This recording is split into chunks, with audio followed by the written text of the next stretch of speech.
Just a good old fashioned ass whooping, just a beat down, a pure demolition.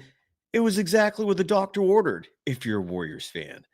It's been a while. I feel like we all needed that. Just a chance to put the feet up and for once relax. No stress, no anxiety, just a beating. Just a straight up curb stomping, if you will. Knock some teeth out of the opposition. That was beautiful. Final score, 134-117. And kudos, by the way. There was a game within the game. This is why people gamble, folks. Because FanDuel, on yesterday's show, last night's show, I brought up that our official sponsor, FanDuel, I'm giving them some love right off the bat. They set the line for this game at minus 15 in favor of the Golden State Warriors. They had the Warriors favored by 15. And it seemed a little sussy, a little suspicious because Draymond's out, Kuminga was out. We've seen how this team's been playing this year. Al Horford's out. Yeah, it just goes to show that the bookies know exactly what they're doing. 134-117 the final. So the Warriors cover that spread by a whopping 2. If you bet on that, I want to hear from you tonight. Because, again, the game within the game. The Warriors had this under control by halftime. But if you bet on the Warriors to win by 15 or 14 and a half, whatever the final line was, you weren't comfortable until the final buzzer sounded and you won. So congratulations to you. Congratulations to Warriors fans in general. You got to be feeling a little good. We're not going to just immediately eat up the fool's gold. We're not going to be like Eric Cartman swallowing the fool's gold and getting sick because of it. If you know the South Park reference, you're laughing. If you don't, it's okay. Let's talk about it. We're going to bring the audience on. We're going to recap the action, play some sound from the arena. The Warriors are off tomorrow. They play the Rockets Wednesday. That's a litmus test. That is a game where if they can do something like this against Houston, let's celebrate. Let's treat it like it's a postseason win. But look, you're supposed to beat the piss out of the weak teams. The Utah Jazz are a weak team. They took care of business. That's a good thing, folks. Let's break it all down. Welcome, everybody. We start the week with a Niners victory. That was a little bit auspicious. And a good old-fashioned Warriors ass kicking. Not auspicious. That was par for course. We're powered by FanDuel. Let's go. Welcome to the Golden Days. That's the name of the program. My name is Cyrus Saatsaz, your host. You can follow me on Threads and Instagram at DogWild. The program on social media at Golden Days Pod. If you do the Twitter thing, I'm on there at Surf Journalist. Shardal, our resident closer. Dude, Golden Days are for a year now. Bravo, buddy. Thank you.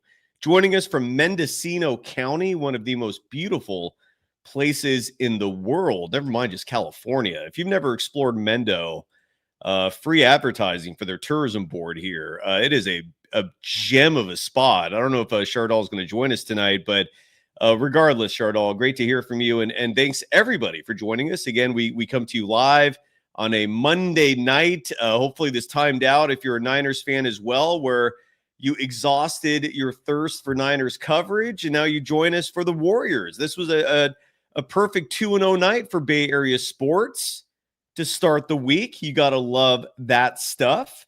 G4M, we're going to talk about this a little bit in our chat, saying it was the first time I ever saw Steve Kerr furious at Brandon Pajemski. And there's a damn good reason for that. We will discuss that at length. Real quickly, give us some love to FanDuel, the official sportsbook of Golden Days, and the Believe Network. Checking real quick to see if there's a line available yet for Wednesday's Warriors-Rockets game. There is not. The other thing I'm curious about, though, every time I visit the FanDuel Sportsbook, is seeing where they view the Warriors in the big picture, meaning wins and their finals odds. The last time I checked that out, the Warriors were plus 1,900 to win the whole thing, and they are now plus 2,200. So if you feel like the Warriors are going to win the championship, put your money where your mouth is and bet with FanDuel. Plus 2,200. Those are phenomenal odds, folks. I mean, just drop $5 on that. Why not? And believe me when I say I am far from writing off this team, not because of tonight, but just because, again, I'm never going to pretend Stephen Curry isn't one of the greatest ever. And I do think the pieces are there. It's just, are they going to be utilized properly? We shall see. But in addition to the plus 2,200, let's see if there's an updated line on wins. The last time we took a look at this, the Warriors OU for wins on the season, courtesy of FanDuel, was 50.5. That line currently not available. A lot of teams' wins are not currently bettable with the sports book, but plus 2,200, you will take that when you can. And again, welcome everybody. Urquidez family, what's up? If you're joining us immediately after the Warriors game, you know how it went. If you did not, if you're watching a recording of this, or if you just joined us late, the Golden State Warriors 134-117 winners tonight over the Utah Jazz. I did not. I wasn't sure how to properly look at the Utah Jazz, how to properly analyze them. I didn't know much about this team. I knew that they crossed the 150-point threshold twice this year. I'm more surprised than ever knowing that fact now, given the Utah Jazz scored 117 tonight against a shorthanded Warriors team that routinely went with 4 guards for the night. And that's why I can't emphasize enough a game like this. You can't get too excited, right? Because it is fool's gold. It is the Utah Jazz are a team that's lottery bound. They're not going to make any noise other than whoever they draft next. They dropped to 5-12 on the year. The Warriors, thankfully, don't fall below 500. With the win tonight, they improved to 10-9. But again, I don't know how the hell Utah scored 150 twice. I don't get that. But let's start off with what that clip from G4M, that chat comment that I highlighted on the screen. And if you're listening to the podcast, I articulated that hopefully clearly enough, referring to Brandon Podziemski. The Warriors had an awful start to this game.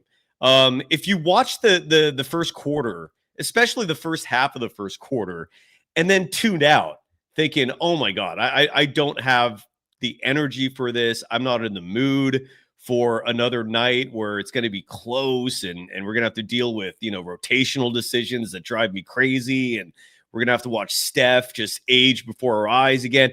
I don't blame you. At the end of the first quarter, Utah led this game 35-26. They started this game on an 11-0 run. It did not look pretty out of the gates.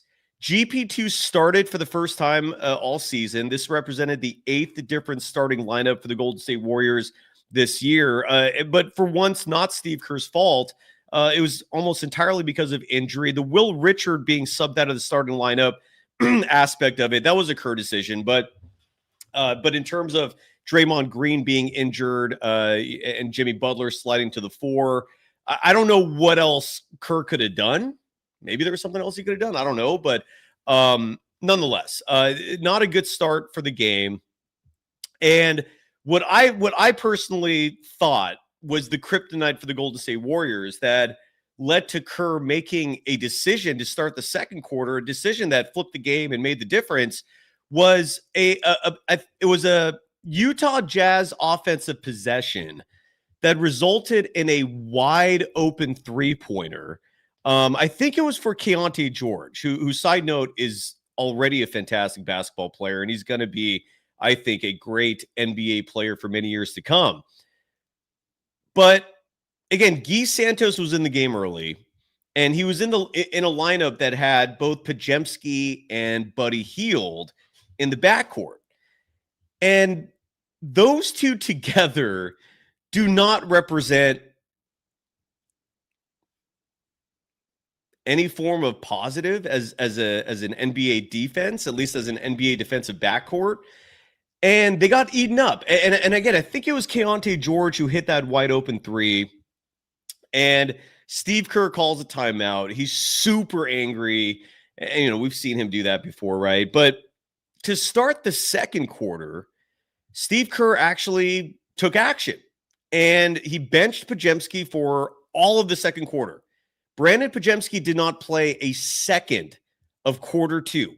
He got punished for that, for leaving a wide open player for that 3-point shot. I had some people say maybe it was Guy Santos' fault, but Guy was rolling along with a player that had rolled to the baseline. So he was covering his man. Like in terms of defensive assignments, like when you watch the replay of that, and I posted it on social media, and I'd play it for you right now, except that the NBA has become so rigorous in terms of flagging their content on YouTube and costing folks like me money, and also compromising slightly the integrity of the show, because I hate it whenever I have to have like YouTube cut out a portion of the show, because again, the NBA, for whatever reason, just doesn't like the extra free publicity.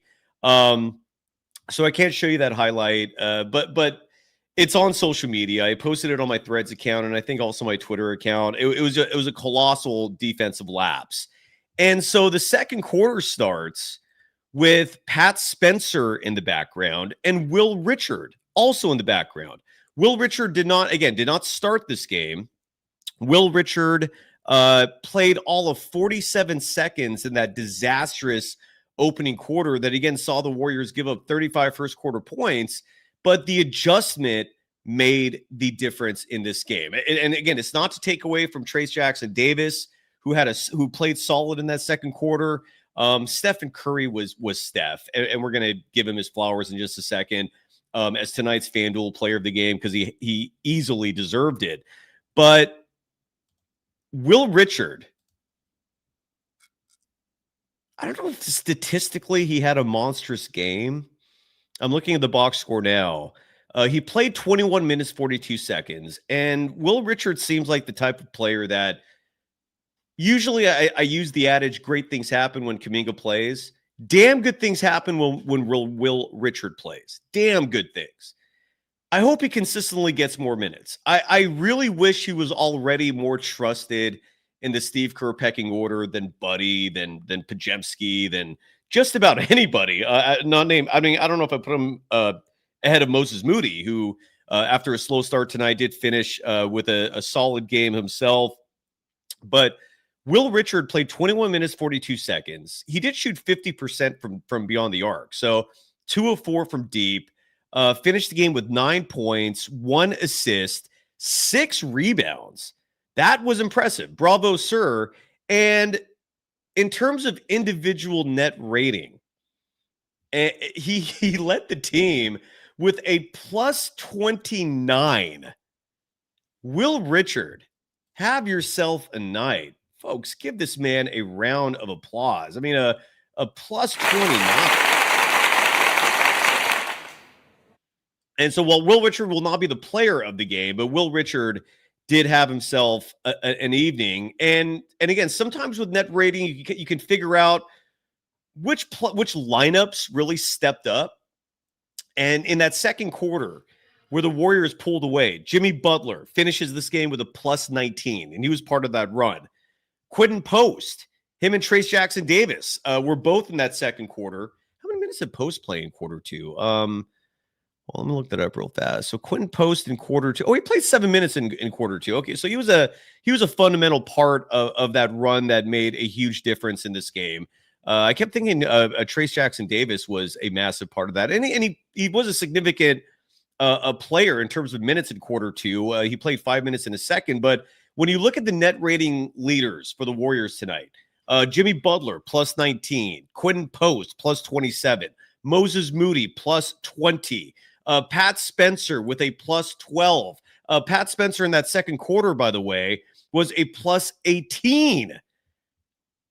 And then he played some fourth quarter minutes that brought that number down a little bit. But Will Richard, a plus 29, and those 5 players, primarily Jimmy, Quentin Post, Moses Moody, Will Richard, and Pat Spencer, they were fundamental to the Warriors in the second quarter, outscoring Utah 41-20, and they never looked back after that. This game was over by the time halftime rolled around, and it was just smooth sailing from there.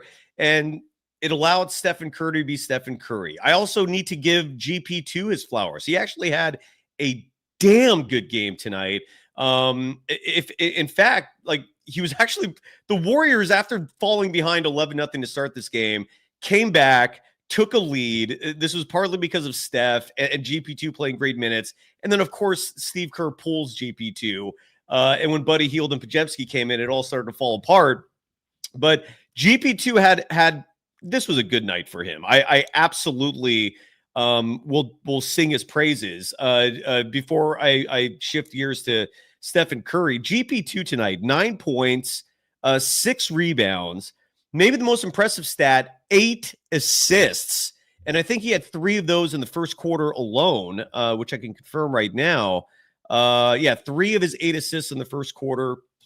He was marvelous. Not perfect. He missed some layups and did some usual GP2 things. But look, you had to come into this game tonight and take care of business handily against a Utah Jazz team that is not good. If the Warriors had lost this game, there would be massive sirens blaring, huge panic buttons being pressed, because if you can't beat this Utah team, which is a clear joke, you're not serious yourself. I think that's a fair thing, a fair statement to proclaim. So GP2 had a great night, and Wardell, Stephen Curry, our FanDuel player of the game, leading the Warriors in scoring tonight with 31 points, 6 of 17 shooting from deep. Not great, certainly not good even by Stephen Curry standards, but he did shoot 50% from the field. And when you take out the 6 of 17 shooting from 3, Steph's shooting from inside the 3-point line, meaning his 2-point field goals, was a very respectable 6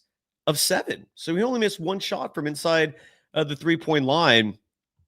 Steph shooting around 35% from deep, had 1 free throw attempt. I believe that was on a +1, if I remember correctly. 3 rebounds, 2 assists, added 2 blocks and a steal, and only 3 turnovers. I think by Stephen Curry standards, we could say only. The Warriors with an impressive 10 turnovers total tonight. The Warriors also had an impressive 11 steals as a team tonight, with Stephen Curry collecting 1 of those. But Wardell, our player of the game again, 31 points on the night, 6 made threes, adding 3 rebounds, 2 assists, and 2 blocks for the 6'3" guard.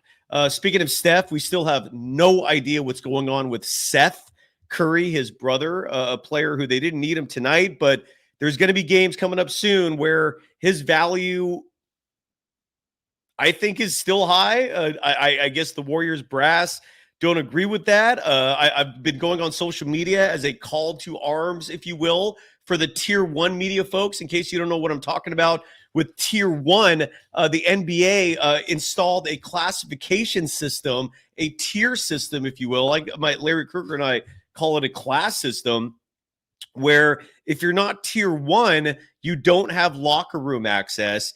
And if you are Tier 1, you're getting those front row seats in the press pool. So you're getting your questions answered first, and time is not infinite, right? So there's only so many questions that can be answered in a press conference. As I watch Stephen Curry at the podium right now, the Tier 1 folks have privilege, right? And I keep begging each one of these individuals, just do a little homework, do a little digging, at least get an answer in terms of why the Warriors have still not extended a contract to Seth. It's weird that they're acting like they don't need him. That's the part that I really don't get. And nonetheless, they didn't need him tonight, thankfully, because again, the Warriors played the Utah Jazz. But there's going to be a lot of games where you look at the Buddy Hield minutes. And side note, Buddy Hield had a good game tonight. I'm definitely not gonna inflate that production because again, it came against the Utah Jazz team, and it came despite being part of that miserable first quarter stretch that nearly made this a dogfight, beginning to end. I'll talk about Buddy in just a second, but Seth Curry, yeah, I'm taking him over Buddy. I'm taking him over Brandon Pajemski. I'm taking him over Pat Spencer. I'm taking him over GP2. But apparently, a little less than $2 million, which is what his price tag would be right now. Is that the reason? Is it too high for the Golden State Warriors? Is that the sole reason why you're depriving Stephen Curry's brother from playing on your team? I don't know. It would be nice if someone did some homework on that. But regardless, he didn't play. Steph, his brother, did, and Steph is our player of the game. Now, Buddy Hield, that first quarter, notwithstanding, because again, that he was a huge part of that first quarter where the Warriors were outscored 35-26. Buddy's 3 minutes and 32 seconds out there. No bueno, no points, bad defense, one field goal attempt that he missed, but he did make up for it later in the game. And Buddy finished the night. The box score is very respectable for him. 20 points, second on the team in scoring, despite a net rating of an even 0, neither positive or negative minutes when Buddy was out there. 8 of 13 from the field, 4 of 8 shooting from deep. So Buddy Hield finally having a decent shooting night. He entered tonight's game hovering at 31% from beyond the arc. Again, that is not a good number, regardless of how you spin that. But tonight, it was a good night for Buddy Hield. 20 points, 5 rebounds, 4 assists. Did have 2 turnovers, but also had a steal in 22 minutes and 44 seconds of play. Want to give Pat Spencer some love as well because, again, he was part of that second quarter push where the Warriors outscored Utah 41-20. He was borderline desperately needed. And Pat did not light up the box score, only had 1 bucket made, and that was a field goal that also counted as a foul, and he made that. It was a +1. So 3 points for Pat Spencer on the night to go with an assist and 2 rebounds, but that +18 of his in quarter 2, being part of that lineup that really helped the Warriors pull away was huge. Brandon Pajemski did not have a good night. As I mentioned, was benched the entirety of the second quarter because of that defensive lapse. Just did not bring much intensity on the evening. His final box score, 6 points, 3 of 4 shooting from the free throw line. Again, every time Pajemski misses even 1 free throw, it is affecting that overall number. What I'm looking for from Pajemski is just anything besides low turnovers. And even that he's not routinely delivering on. He did have 1 turnover tonight. Did have 5 rebounds. That's about the only thing you can routinely expect from him, which, again, you could have a debate about whether or not the Warriors need that, but at least he's producing on that front. Did have 2 steals as well, but 6 points, 5 rebounds, 3 assists for Brandon Pajemski. And the assists, yet again, I just don't understand why he can't increase that number. Routinely, when you see Pajemski pass, it's because he's trying to attack the rim. He does not find an opening, and so usually the passes are out of panic, out of necessity, and that's not usually a setup for a bucket. So if hockey assists counted, maybe you'd see Pajemski getting a higher number with those assists, but they don't in the NBA. And as a result, Pajemski, again, a 6-point night for him. Quiet, and he got benched in the second quarter. Now, the difference between how Steve Kerr would treat Pajemski versus how he would treat Jonathan Kuminga is if Kuminga had a second quarter like that, you just wouldn't see him again. He would be benched for the whole game. But there was Pajemski right back in the game, middle third quarter, with Steve Kerr pretending like nothing went wrong. And it's crazy. I'm going to play a clip for you near the end of the show as well. This was from an interview over the summer with Moses Moody, but it's so pertinent to how Kerr treats this team as a whole. It's definitely worth revisiting, but we'll save that for later. Moses Moody, by the way, played 29 minutes, 11 seconds in this game. Missed his first 3 3-point attempts, which added to a slide. He had been 4 of 18, including those 3. Finally eliminated that dry spell. Still didn't shoot well from deep. 3 of 12 shooting from beyond the arc, good for only 25%, but his defense was invaluable. He was scoring in other ways and still finished this game with 15 points to go along with 6 rebounds and 2 steals, was third on the team in net rating with a plus 20. Because again, he was part of that second quarter push that blew this game open. And Quentin Post also deserves some love as well. He was the team's starting center tonight, played some great minutes, 27 minutes, 33 seconds of play. I guess the one flaw, the one blemish on the stat sheet for Quentin Post was is the 3-point shooting. He was just 1 of 5, and most of those looks were wide open. But he did make up for it with aggressive play. He was focused. Did grab 4 boards in this game, 5 assists and 9 points. But on a night where the Warriors were playing one of the biggest teams in the NBA, Quentin Post and Trayce Jackson-Davis, I thought, held their own. So I guess that about summarizes your Warriors victory tonight at Chase Center over the Utah Jazz. Again, a final score of 134-117. Thanks for joining us, everybody, and we'll see you soon. Bye-bye. I'm kidding. We're not done yet. But I want to invite the audience on in just a second if they're interested as well. Let's play some sound if any of that has come down the wire yet, so we can kind of hear from some players and coaches. Usually the multimedia elements drop more frequently when the team is at home, but this was also a very stand by your business type of game. I don't think anybody's necessarily celebrating a win like this. Maybe they are. I don't know. But again, the Utah Jazz they're a very, very bad team. That much was evident after this display. Let's hear from Stephen Curry. He was the first player, at least, to speak to the media. And when Steph isn't wearing his uniform in a post-game press conference, that's usually a good sign. If Steph races from the locker room to the podium without changing, typically that's after a bad loss. Typically, when he actually changes his clothes and dresses, it usually means he's feeling okay. This is courtesy of Joseph Dikis of the Bay Area News Group. And let's hear from Stephen Curry. I'm reading the chats. You folks are funny. And this is right off the bat. I want to make it very clear.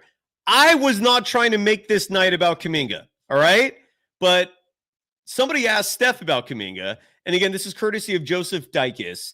And here's Steph talking about keeping Kuminga involved even as he's missing extended games. I believe tonight was the 5th game in a row that Kuminga missed because of that knee tendonitis. Side note, the MRI came back clean for both him and Draymond Green. Green missed tonight's game with a sore foot. But I didn't go there. This is literally the only soundbite that's available right now. And again, it's Stephen Curry talking about Kuminga. Let's hear if the question is what elicited this topic. Again, courtesy of Joseph Dikis, here is Stephen Curry. That's a natural process. Just watching film, being around for practice, understand the conversations that we're having, and making sure that he, like everybody else who misses time, like you have your rehab, you have all your stuff that you're trying to do to get back on the floor, but you can't lose a feel for what we're trying to do. Because he'll be held to that same standard when he comes back. So we've all missed time at certain points. You can understand how to balance that. It's not easy because rehab sucks. It's monotonous. It's draining because you're not doing what you love to do, and that's be out there and play. So try to keep everything light. All right. So and that was a Stephen Curry just talking about the absence of Jonathan Kuminga. Again, no update on when we're going to see him next. And what I can tell you, again, and I touched on this last night, Kuminga's not walking around the facilities with a melodramatic flair. He's not like that, like the smile that we all saw at the beginning of the season, especially at the beginning of training camp soon after he signed that contract. That's still very much there. And I can say that as a fact, because I literally saw a picture of Kuminga at practice Kuminga also was available along, I think, with GP2. I don't know if any other players attended Jimmy Butler's new shoe line debut at the Nike store in San Francisco. There was an event there, I believe, yesterday. Again, GP2 was spotted at this event, and Jonathan Kuminga, who's really being taken under Jimmy Butler's wing as a mentor-mentee relationship, was also present. But in terms of just the mood and the way things are behind the scenes, like Kuminga, like I can assure you of this, he's not faking the injury. He's not talking to media for good reason. Side note, I know I've hyped up the fact that Kuminga is going to come on the show. And I was hoping to do it sooner than later, but at the moment, he's just not even doing press. Bad timing in terms of trying to get him on. So I'm going to revisit that in a little bit. I'm not going to sit here and say Kuminga's happy overall in life, but he's also not letting, like, you know, whether it's the knee injury, whether it's Steve Kerr's inconsistent, flippant treatment of him, like those things are not affecting him in a major negative way. I mean, would he like to play more? Absolutely. Is he stewing? No. And I can't emphasize enough that the team as a whole has his back, contrary to anything you might see out there.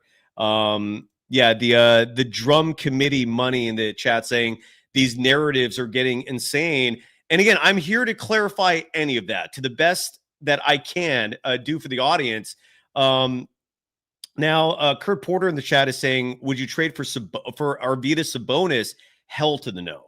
And the reasoning is very simple, man. If the Warriors do make a move, side note, huge if, because we all know how peculiar, how picky Steve Kerr is with who he wants on his team. And a lot of that is protecting Steph and the veterans and keeping the chemistry positive and afloat.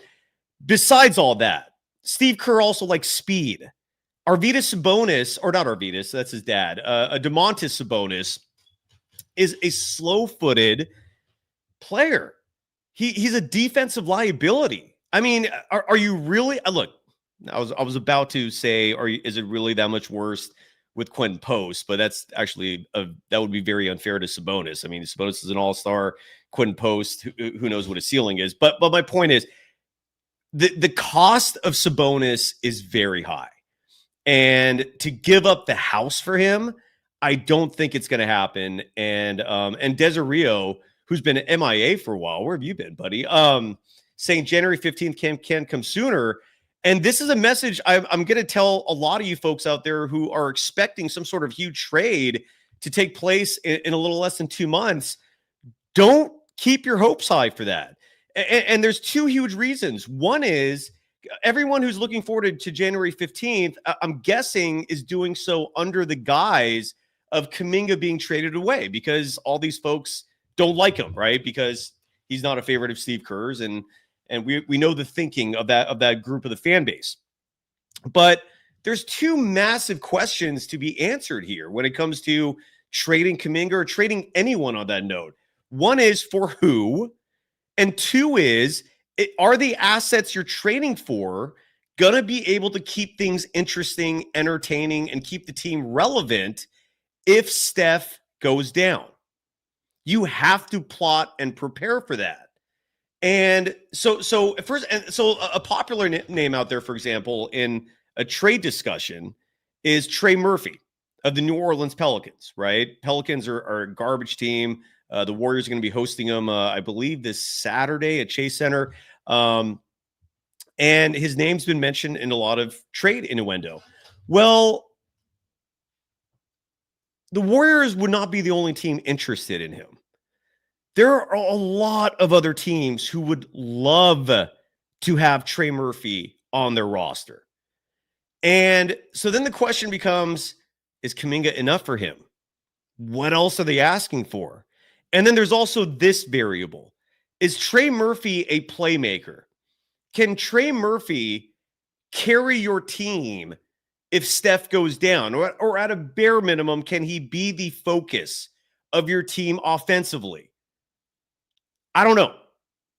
To me, Trey Murphy is far more of an elite role player, someone who 3-and-D type of guy, spaces the floor offensively. It's great. Plays elite defense. But if he can carry a team himself, then why are the Pelicans garbage? Right? I mean, why can the Pelicans not win games, even though he's on that team? So these are just some of the variables you have to factor in terms of what's next. Who do the Warriors trade for? And Noah Rocks in our chat saying Draymond said no to getting Laurie. Yeah, he was consulted on that.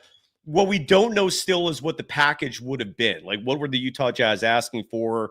The only thing we've gotten out of the media is that Brandon Podziemski was allegedly one piece that Utah may have wanted, but we don't know what else. Like, we don't know how many first-round picks.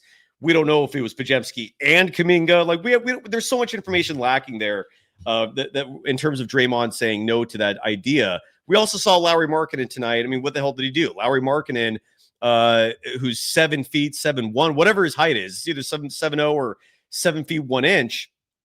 Lauri Markkanen, against the shortest team in the NBA, the Golden State Warriors, played 32 minutes, 42 seconds, was 6 of 19 from the field, was 1 of 5 from deep, just 6 boards, 4 assists, no blocks or steals, 17 points. And it's not like the Warriors had Draymond Green defending him. I mean, it was Quentin Post defending him. It was Jimmy Butler defending him. So now, Julian Bashir saying, don't judge Laurie on this game. Dude is averaging 30 on the season, but you do have to kind of factor in what we saw tonight, because who's Lowry scoring those 30 against, right? There's a lot of other teams out there that suck. I haven't done my research on Utah's schedule as a whole. My point here is the asking price for a lot of these dudes is astronomically high. And for what? Right? Like what are you getting for these insanely high prices? If Stephen Curry was not turning 38 years old this season, the idea of swinging big to help him out, yeah, I would be far more reasonable, would make much more sense. But Steph's turning 38, and we're already starting to see some chinks in the armor there, right? Draymond Green turns 36. Jimmy Butler is already 36. And those three are already showing us that they need some serious help. Me personally, Shardall, come on, keep things clean here, buddy. I appreciate the offer, but come on, let's just take a step back, but please. Look, this is my take on it, and this is going to be a strong take in terms of me believing this wholeheartedly. The Warriors have a shot this year, but Steve Kerr, and this is a huge if, and a huge I don't know, right? But in terms of whether or not he can do this, but Steve Kerr is going to have to do what Greg Popovich did in 2014. Tim Duncan won a 5th championship because Greg Popovich nurtured, supported, and developed properly Kawhi Leonard. Can Steve Kerr do the same with Jonathan Kuminga? It's really that simple. If Steve Kerr can sorry to be crass here, but if he can get his head out of his new, you know what, and stop with the goddamn tinkering and the experimenting and never being, surefired in terms of his own decisions and this non-committal bullshit. If he can at least commit to Kuminga in terms of JK being a 35-minute-a-night guy, and we're already seeing this season, Kuminga is willing to play the role that Kerr wants. But Kerr's going to have to play ball too here. And that means giving this kid real minutes. If he does that, if he gives Kuminga the belief that Kuminga needs to be the best version of himself, I think the sky's the limit with this team. I really do. Genuinely believe that wholeheartedly. But it's a huge if.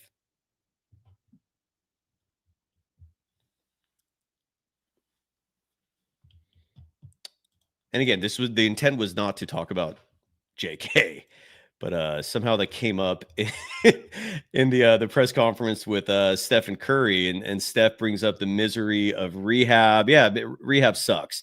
Here's another Stephen Curry soundbite, and then we're also gonna. I don't know if we'll hear from Buddy Hield, but I guess Buddy Hield also talked to the press. Let's hear one more soundbite from Stephen Curry, and while I do that. Well, while we hear that, I'll post a link if anybody wants to come on. Sorry for lagging on that. It just occurred to me that I did not post that link yet. I'm still competing with like Niner post-game shows. Anyways, this is courtesy of Kenzo Fukuda. He covers the Warriors for Clutch Points. This is Steph talking about GP2, who the role he apparently filled tonight, according to the Warriors, was Draymond Green's. And this is Steph talking about how good of a job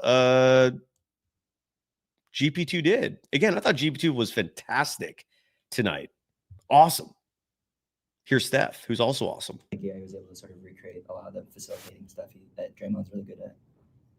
Yeah, me and GP have such a great chemistry because he's a very unique player in the sense of who the opposing team decides to match up against him, and then our pick and roll options, off-ball actions. We just kind of know where each other is, and then when he's shooting the ball, when he gets those open looks, that always helps. So nobody can do what Draymond does, but GP does it his own way with his athletic ability to get downhill, DHO, set good screens, and make defenses pay that way. I think he was able to. All right, and GP2 again did all that and then some in a beautiful win for your Golden State Warriors. Again, 134-117 the final. Golden State covering the spread, which looked crazy. The Warriors were 15-point favorites. They win by 17. Friendly reminder, the bookies, they all have, or at least the vast majority of them, have PhDs in statistics. So you can see why they are so damn good at what they do. Here is Bad Hombre. Been a little while. How are you doing? If you're there. And Hombre, if you're not there, I will come back to you. I was muted. My bad. It's okay. How are you doing? I'm hanging in there. That good? I'm sorry, man. Is it the holidays? Is it life? What's going on? No, I just don't want to be over dramatic with my take. But this team, they don't really have an identity that I can see. Hoping that Steph goes off for 30 or 40 a night just to beat mediocre teams like the Jazz, who was coming off a back-to-back. If that's your identity, like Armando says, it's going to be a long season, Cy. It might. I actually think right now, if I'm honest, I can see this thing going two ways. Either A, blow this whole thing up right now, or B, get rid of Kerr. One of those two things has to happen, Cy. I'm telling you. I'm not disagreeing with you, but I also want to be really real. Sorry to be redundant there, but it's all I know, man. And I need to be straight with you. Neither of those things is happening. So considering neither of those things are happening, sorry for the improper grammar a moment ago. I'm sorry to be the bearer of bad news there, but it's just that's life. And believe me, it's not something I enjoy relaying to you. And yeah, look, I'm not Nostradamus. Maybe I'm wrong, but I'm fairly certain neither of those things are going to happen. So with that said, do you still have hope? Are you just hopeless? How are you feeling? No. It's just like it's like Steve Kerr is playing head games with these kids. It's like you start Will Richard, but you only let him play 9 minutes, and people that come off the bench get more shine than you do. Well, and remember when he? Go ahead. Well, I was going to say on that note, there was a sound clip that, and this was from the summer. Do you mind if we listen to this right now while we have you? No. All right. So this is Moses Moody, and he was on a Paul George's podcast. But Paul George was not present for this. So it was the other guy. I think his name is Tommy Alter. I don't know who the guy is. But Moody was very revealing in this quote, talking about just being a youngster playing for Steve Kerr. So, and this piggybacks entirely to what you're trying to relay here, Bad Hombre, about just the inconsistency, the lack of communication, a point I brought up last night. Here is Moses Moody. For you to be on the court, details have to matter. When did you first figure that? Like, was that some of that just watching Dre, watching Steph, watching some of the older guys, or was that a specific coach? Or like, how did you sort of come to that realization? A lot of it was just like sitting on that bench. Like, hey, that's therapeutic, sitting over there just like, you gotta, why am I not in the game? Like, and then I realized that it would be a lot of stuff that didn't nobody say when I did it. Like, I messed up. I didn't come over on defense or whatever it was. And then nobody say nothing, so I'm thinking ain't nobody noticed. Yeah. But no, everybody noticed. They just said, like, okay, we're not gonna put him in right there. He's not good at that spot or that rotation. But I'm like, well, if y'all would have told me, somebody would have told me, then I would have done it better. But so that's me thinking I'm slick, getting away with stuff that I'm not.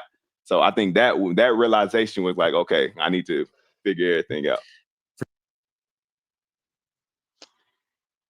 Sorry. And in case you were not following along there, what Moody is saying basically is that no one is telling him what his mistakes are. Like, no one is communicating to him if he's making mistakes. Like, there's a lot of there's a major lack of accountability from the coaching staff, with the exception of minutes. So basically, if I heard Moses Moody correct there, he's saying if you do things that the coaches don't like, they're not going to tell you. They're just going to bench you. And just why not communicate? Like, why not have an open line of verbal discourse so these players are not lost? And let them know. That was crazy. Let them, your interpretation of that, Hombre. Yeah, basically he was saying, we make a mistake, nobody's going to say a word, and the next thing you know, I'll get a DMP. And that's my point, Si. You know who was making those kind of mistakes in their early years? Those young guys on OKC and those young guys on Detroit. And those young guys on the Warriors, right? Mark Jackson would still play these guys. I mean, Mark Jackson was a solid coach. I don't, shame how that ended, but I just wish that there was a more open line of communication and something like the more I watch Podziemski, and I don't know if you agree with this sentiment or not. I feel like Podziemski, a huge reason why he gets the minutes he does is because he reminds Steve Kerr of Draymond, like a Swiss Army type guy who can handle the ball, who's an excellent rebounder, but he lacks the passing of Draymond, and he sure as shit lacks the defense, right? But that's what Steve Kerr sees in him. I think that would be my guess for why Podziemski, for whatever reason, gets leeway when no one else does. But as yeah. And you know who Steve Kerr thought shouldn't even get on the court? Ryan Rollins, who was on a burner this year. Yeah. 18 points a game, 8 dimes, 4 boards. And Corey Joseph was getting minutes over him. So what I'm saying is, in this NBA, the way it's changed, because the super team era is dead, you need a coach who's going to develop the young players. That's all I'm saying. Agreed. If Kerr isn't going to do it, Hombre, I don't know. The only thing I could tell you that might make you feel a little encouraged, and it's going to require patience on everyone's part who wants what you want, is Kerr could very easily be gone after the season. Like it could be as soon as this year. I've never in my life seen other fans on social media particularly start saying fire Kerr. This is the first time I've ever seen that, but I'm starting to see those sentiments. You're seeing Kerr himself just mailing it in half the time. I mean, look, like a serious head coach does not tell the public that they're worried about their fantasy basketball team or their evening plans or to watch White Lotus. Like someone who's serious about this is living in their office, who is sacrificing family time for the betterment of the team. Like they're married to their job. And I don't know if Steve Kerr ever was, but he sure as shit is not married to that job now. And I do believe in it fairly convincingly that this could be it. But I don't see it happening like mid-season. It would have to be over. Yeah. But he played for Pop and Phil. I know. He didn't learn anything. I mean, come on now. You're talking about two of the greatest coaches of all time. I don't think he learned a lot. I think he learned the motion system that he implemented, and I don't know much else that he learned. Maybe like not calling timeouts in a panic. That was a Phil Jackson move. There's a lot missing there in relation to the coaches he played for. And look, maybe part of the fact that Popovich and Phil Jackson were both assistants at one time. Both those coaches actually like worked their way up to being a head coach. Steve Kerr was just handed this thing with no prior coaching experience, and the only basketball experience he ever had besides playing was that disastrous stint in the front office with the Suns. So it didn't work out. Where those two other guys like went through a lot of trials and tribulations, learning through mistakes, because that's what mistakes are. If you're a smart person, a mistake is just a chance for you to learn and grow, right? And when you don't have experience, you're missing out on those experiences that can teach you in the process. And Kerr never had that, so it could be something as simple as that. I don't know, but I'm with you. I'm just saying, let these young guys make mistakes and give them run. That's got to be a better idea than just hoping Steph will go off for 40 every night. I hear you, man. Any final thoughts before? No. Hopefully, we'll see. Houston is up next, but they said KD isn't playing, and then the Pelicans.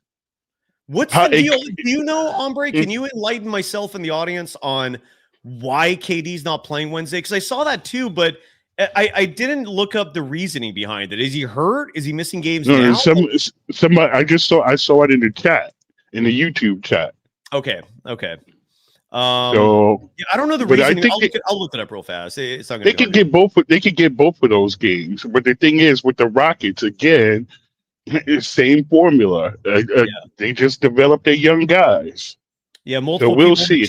You're right. No, you're absolutely right. Again, you're preaching to the choir, friend. Julian Bashir, Kev F, a few others saying personal reasons. So this was scheduled well ahead of time. But Kevin Durant will not be there. But that doesn't mean that the Houston Rockets are going to suddenly be a smaller team. They're still one of the most physically imposing teams on the planet, even without Kevin Durant, which is scary. Because I'm curious. This Reed Shepherd kid, I hear he's having a good second season. Former number 2. And aren't they leading the league in threes? They might be. I'll look that up as well. I don't have that information currently. I think they are. I think I heard that they're leading the league in threes, and plus they're also the tallest team. So shit. That's all I have to say to that. Well, shit. All right, man. Great show. Good news. Great show as always. All right, you too. Thank you. It's always a pleasure. Julian, I'll bring you on in just 1 second. I want to play the soundbite real fast from Steph. And again, this is trivial. Some lighthearted stuff pertaining to sneakers, but in case you have not been following, Stephen Curry is leaving Under Armour. The contract will not be renewed, and I think the contract itself runs through early next year. So you're going to see Steph wearing the Curry brand no matter what during games. The Curry brand has been a part of Under Armour, but it's going to be independent very soon. The next line of shoes with Under Armour will be the last. But because Steph's going to be a free agent, he has the flexibility and the freedom to basically wear whatever he wants right now. And before each game, meaning like the moments leading up to the game, which includes like the tunnel walk that NBA players do now and shoot around even, Steph has been sporting a lot of unique kicks. And tonight, before playing the Utah Jazz, Steph busted out the Michael Jordan flu game kicks, meaning the same style that Jordan wore in the infamous flu game, I believe in the 97 NBA Finals. And I don't know if flu is the right word. I think it was like a food poisoning thing more specifically. But nonetheless, Steph came out wearing those kicks. Someone asked Steph about it. I'll play Steph Curry sound bites all day, every day if they're available. And here is Wardell. Shoe selection is going to be intentional. Can you take us through the process that you're planning for your shoes and which ones you went through and which ones you ended up with? Yeah, it's kind of cool understanding the history of the game and the themes around certain teams we're playing. So, excuse me, I brought out the flu games and the final shots. and then played in the Sabrina 3. So just kind of everybody should be on alert. I'm calling everybody, trying to get some good product. But it's just fun to again honor certain eras, moments in the game, current athletes who are doing great things, and just having fun with it. All right. And I said on a previous show, I forgot what the discussion was about, but I was talking with whoever it was about not meeting your heroes in real life. I think it was Sharia. And side note, it's late for the East Coast. That's where Sharia is usually based when she's joining us. But there are exceptions to that. And one notable exception is that man right there, Wardell Stephen Curry. He, like, everything you see in the media, everything you see if you're in an arena is who he is. Like authenticity, which is something I pride this program on, authenticity and accuracy, the 2 A's. That's him. That's Steph. He is as authentic as it gets. So if you want to meet someone who you idolize in life without having to worry about a bubble being burst, he's one of them. Steph's a safe bet. He's just a damn good dude. Julian is on the show. Bashir, he is joining us from Jersey. It's late there, buddy. How you doing? I'm doing well. How you doing, Si? You're right, man. What's on your mind? I know a lot of. I feel that even though we won the game, there's just no excitement watching. Well, it's Utah. It's Utah, you know. But even with Utah, it's just that the players that we have, the system that we run, and I think the excitement is leaving because you see how the rest of the league is playing, and you see the athletes that they have, you see the systems that they're running. And maybe it's because we're or at least I'm very critical, and you see that we have the ability to play different styles. And I think the repetitive, short, four-guard, unathletic styles that we've been playing, even in wins, it just seems very deflating. I'm not sure how you feel, but I was very surprised that we were up in this game because without Draymond Green. I'm not sure if you heard of this one YouTube channel called Hoops Tonight. He made a Jason Timpf? I don't remember names, but he has a little bit long hair. White dude with a beard, or he works with Colin Cowherd sometimes. I know exactly who that is. Yeah, and side note, I don't know much about him, but except for occasional clips I've seen of his when he talks about Kuminga and or the Warriors, and every time I hear those clips, I cringe, man, because they're so inaccurate and wrong and just off base. But again, that's a national person talking about the Warriors, and I don't think they have any clue what's going on. I'll say if you ever had a chance, see his overall perspective of just not the Warriors, but he made a good point that I've seen myself a couple of nights ago, where part of the struggle fit with his team is the fact that you need to have Draymond Green out there because of his veteran status, because of his tenure with the Warriors. And so it's like, okay, well, he has to be power forward, he has to be center. So you can't take anyone else out. And I think that's one of the issues that Steve Kerr is coming across that is not being admitted, is that, okay, I have to have Green out there. And is he the center? Is he power forward? Well, then we have to replace him with Kuminga. Butler has to be out there. And I think the inability to make adjustments, and you mentioned Popovich and other good coaches earlier in the show, that's what they would have figured it out. And I think that he's not trying to figure it out, whether it's forcing a new style of play with a big lineup, because we look very small. But if we had a lineup of Curry, Butler, Kuminga, Butler, Kuminga, Green, and say post, and if Kerr said I'm going 20 games with this, it will make a big difference whether it works or not. But it's just the inability to try something new, and I don't think that he has something else. I think a few shows before you said Terry Stotts in the beginning of last year, we saw a new offense. Yeah. And then I guess it was just taken away because maybe it was taking credit from Kerr and his ego. But we need something different if we're going to utilize the players we have on his team. That's fair. That is fair. We don't. I mean, it's an assumption to say it's because of Kerr's ego that they abandoned whatever Stotts implemented, but it wouldn't surprise me if that's the reason. Look, Jimmy Butler, that story that came out last Friday from Anthony Slater was I'm shocked that did not make more reverberations in terms of shock waves for people who cover the Warriors, because you literally had Jimmy Butler publicly saying this offense doesn't work when Steph's not on the court. Like, that's crazy. That's crazy. That's a wild statement to make. On top of the massive endorsement he keeps giving Jonathan Kuminga, but yeah, it's a shame. It's a shame because this team does need serious adjustments. If they're going to be real. I saw someone in the chat also bring up in a way of denigrating Kuminga. Like, don't you remember how the season started? Like, how can you want Kuminga? What was wrong with the way the season started? They started the season 4-1, beating up LA, Denver, the Clippers, and Memphis, even though those don't matter as much. And I'm not going to pin those Milwaukee and Indiana losses on Kuminga. I mean, those were mostly the veterans kind of laying eggs in those games. And then, but that's what Steve Kerr does. He panics, right? Like that was actually working. But then they lost those 2 games in Milwaukee and Indiana. Those were not Kuminga's fault. We could have a whole debate about that if you want. And then Steve Kerr just panics and makes a switch. And we're back to this tinkering that is going to keep going on, which is not conducive for developing. Yeah, it's crazy. He has so much power, and like you mentioned, that what Butler says. What do Curry and Green say? Because one of those conversations. Well, look, like real quick, like Julian, like Desiree in her chat saying, like, I don't understand how you guys look how we played.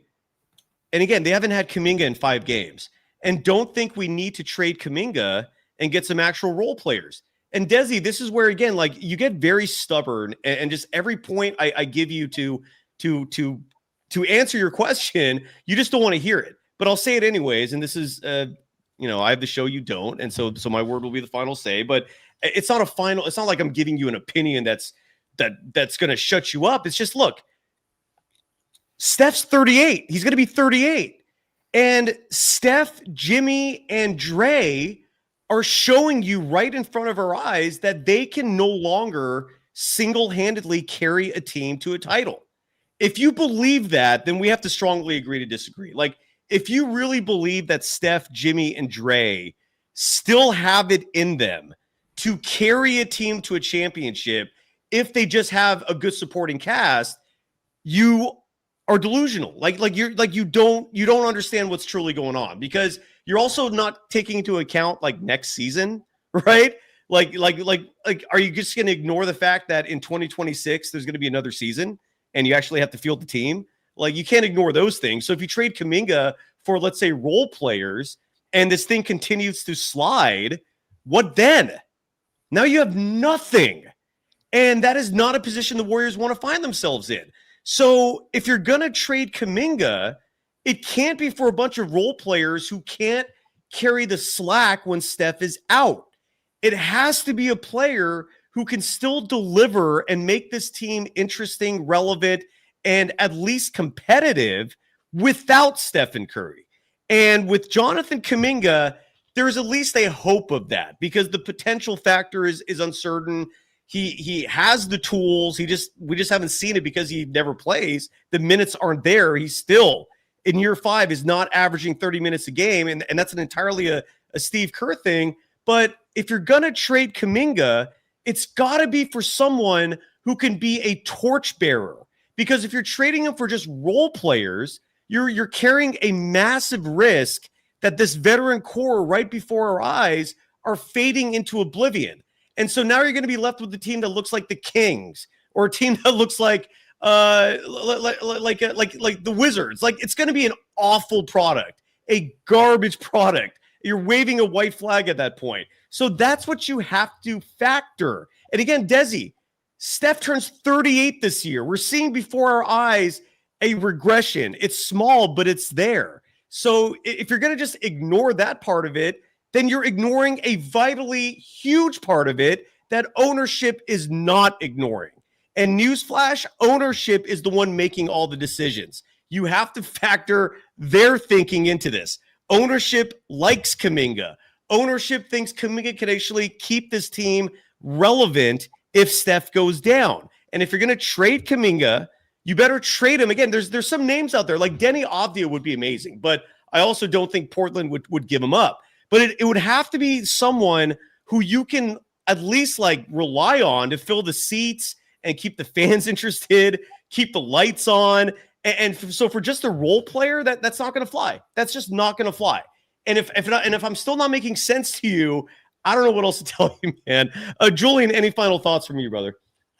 Well, I hear you with your statements, and as far as you saying ownership likes Kuminga, I don't understand why they don't stand up more to the coach. Well, that's a problem. And again, this is where standing up to the coach means now, like maybe you're offending Steph. And this is a very complicated dynamic with a lot of different human beings involved, and every human being on this planet is complicated by themselves. So you're dealing with multiple psyches, multiple personalities, and the Steve Kerr part of this. I could say this for a borderline fact. I'm not going to name the sources who have told me this, but multiple sources have told me that if the Warriors had not won that 2022 title, this thing would have been blown up by now. That this would be a completely different looking Warriors team. They were already in the process of transitioning, rebuilding, trying to figure out what the next stage of all this looks like. Then 2022 happened. And look, no one's going to complain about that. No one's going to ever have regrets about winning a chip, but winning that chip emboldened the coaching staff to go, no, and Steve Kerr, and this is where, again, I have issues with his ego, because Steve Kerr believes he is responsible for that 2022 championship. And so he starts pushing his own agenda, and his agenda primarily is supporting Steph, having loyalists on his team, and trying to, peg all these players that fit what he's looking for. And so ownership in the front office were hamstrung for a couple years after that, because how the hell are you going to tell a championship winning coach no, right? It gets really hard to say that. Now it's the been Nuggets did it, years. Right? And the Bucks did it. The Nuggets and Bucks fired their championship coach. So. Right. But again, neither of those coaches, though, and this is a fundamental difference. Mike Malone did not have Jokic's support, right? That was huge. Steve Kerr does have Steph's support. And that's ultimately why you're not going to see Kerr leave, at least for this season. Now, look, if this continues, and I don't think it will, because the Warriors right now are a game above 500, and they're a game above 500 playing one of the roughest schedules of the season. I'm going to guess if we actually did the math, and I don't have the math in front of me, but I think it's you would probably come to a conclusion that the Warriors have had the most difficult start to the season of any of the 30 teams in the NBA, right? And now, unfortunately, when the schedule gets softer, you're probably going to see the Warriors win a lot of games, just like they did the final 30 last year. They went 23-7 since they acquired Jimmy Butler, and they did so largely because the schedule was weak as F-bomb, right? Whereas right now, the schedule is super hard. You're seeing the team playing 500 ball. If this was if they were playing championship basketball, they would be better than 10-9 right now. But they're good enough where when the schedule gets easier, you're probably going to see another stretch where they go like 20-10, 23-7, right? You're going to probably see a stretch like that with the current roster, and that's going to appease enough people where you're not going to see any major deals happen. And then you're going to see a disappointment at the end of the season, because again, if Kerr continues it like this, they're not winning a title. I'm certainly not sitting here saying this is a championship team right now. The talent is there, the system is there, but not the rotational decisions, not the personnel, not the lineups. There needs to be a drastic revamp in terms of the priority scale. And look, we also haven't seen DeAnthony Melton yet. I'm so excited for that, because I'm praying he's going to take the Podziemski minutes. I don't know, man. That's what I'm seeing here. Am I making sense, Julian? Any thoughts that you have on this?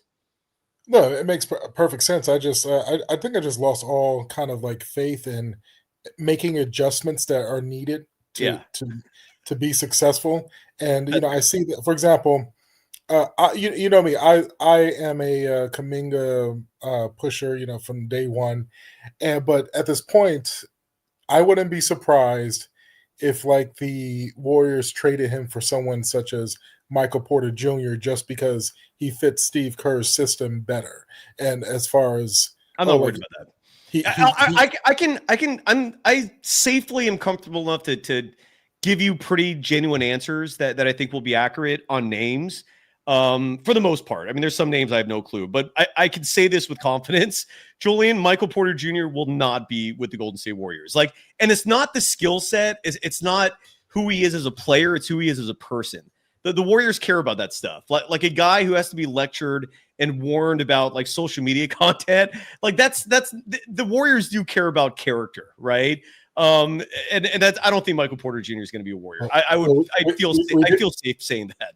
But I hear what you're saying though. Like in terms of we did have Nick Young for a bit, so you never know. We did have Nick Young for a bit, so you never know. That's true, but he was a role player, and he was someone that they could have moved on from really quick. And I hear what you're saying, but yeah, I get you to a little bit. But getting Michael Porter Jr. would require a big move because Michael Porter Jr. also makes a ton of money, so it wouldn't just be Kuminga. You'd probably have to add like Moody or Buddy or a couple other pieces. And keep this in mind too with the Kuminga trade talks. The Warriors don't want to trade Kuminga and have that blow up in their face, meaning they don't want Kuminga going to another team and then turning into a superstar. You're going to look like an ass if that happens, and they're aware of that. Don't worry about Michael Porter Jr. I'm confident. I was just saying, like, who would fit Steve Kerr's system that's tall and would be I wish Riz brings up Aaron Gordon, and that would be ideal. But I don't think the Nuggets would do it. You know what I'm saying? But if Aaron Gordon was available, yeah, that's probably what you would see. But Denver's not trading Aaron Gordon. They are very happy with him. Desiree, and look at Desi. Why are you ignoring the first 5 games of the season? Like why do you? And this is like Desiree on our chat keeps saying, I can't believe people are saying keep Kuminga. It's because when Kuminga actually gets minutes. And when Steve Kerr swallows his pride and plays the best players and not just who he thinks is the ideal fit out there, but relies on common sense and gives and lays out a pecking order of, okay, Steph, you're a best player. Jimmy Butler, you're a second best player. Draymond Green, you're a third best player. Jonathan Kuminga, you're a fourth best player. And if he actually relies on a logical pecking order of who the best players are, the results speak for themselves. You actually see good basketball. And if you don't agree with that, then I don't know. I don't know what you're seeing that is missing. But that 4-1 start for the Warriors was not a mirage. That start was fantastic.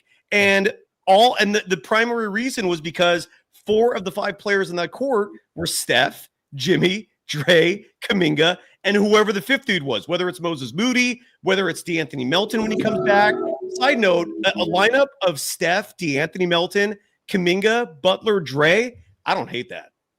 I don't hate that at all, but that's just me. I don't know. Anyways. Well, lastly thing I'll say is that you say you don't think JK is faking the injury? No. I know for a fact he's not. Yeah. Well, I was just going to say that I don't think that he has the confidence or belief from the coaches for him to push through anything. And if I was him, if I do have a tweak or I'm bothered, I'm going to take the very safe route and just like, I do have a slight injury. I'm going to take as long as I need to get a fix. And now you're speaking reality. That could very easily be the case. Look, if you're Kuminga, why would you rush back? Like, what the hell are you putting your body on the line for here? You know what I'm saying? Like, you have a coach who clearly doesn't value you. And you have a team who is not committing the type of money that's been committed to all of your draft classmates. So why would you rush back from that? That is, to me, a far more realistic scenario here, which is that Kuminga probably feels some discomfort. He probably doesn't feel 100%. He also, as I reported on the show, was not happy with that Pacers game where his minutes were reduced to 20 minutes, and he was not told that his role was going to get diminished. A breakdown in communication is almost always the issue, no matter what, organizationally speaking. And it applies here as well, man. All Steve Kerr has to do is talk to his players and not act like he lives in an ivory tower too good for them. That's the problem here. Just good. Oh no, the horror of Kerr lowering himself to his players' level. I'm being facetious saying that. That's sarcasm.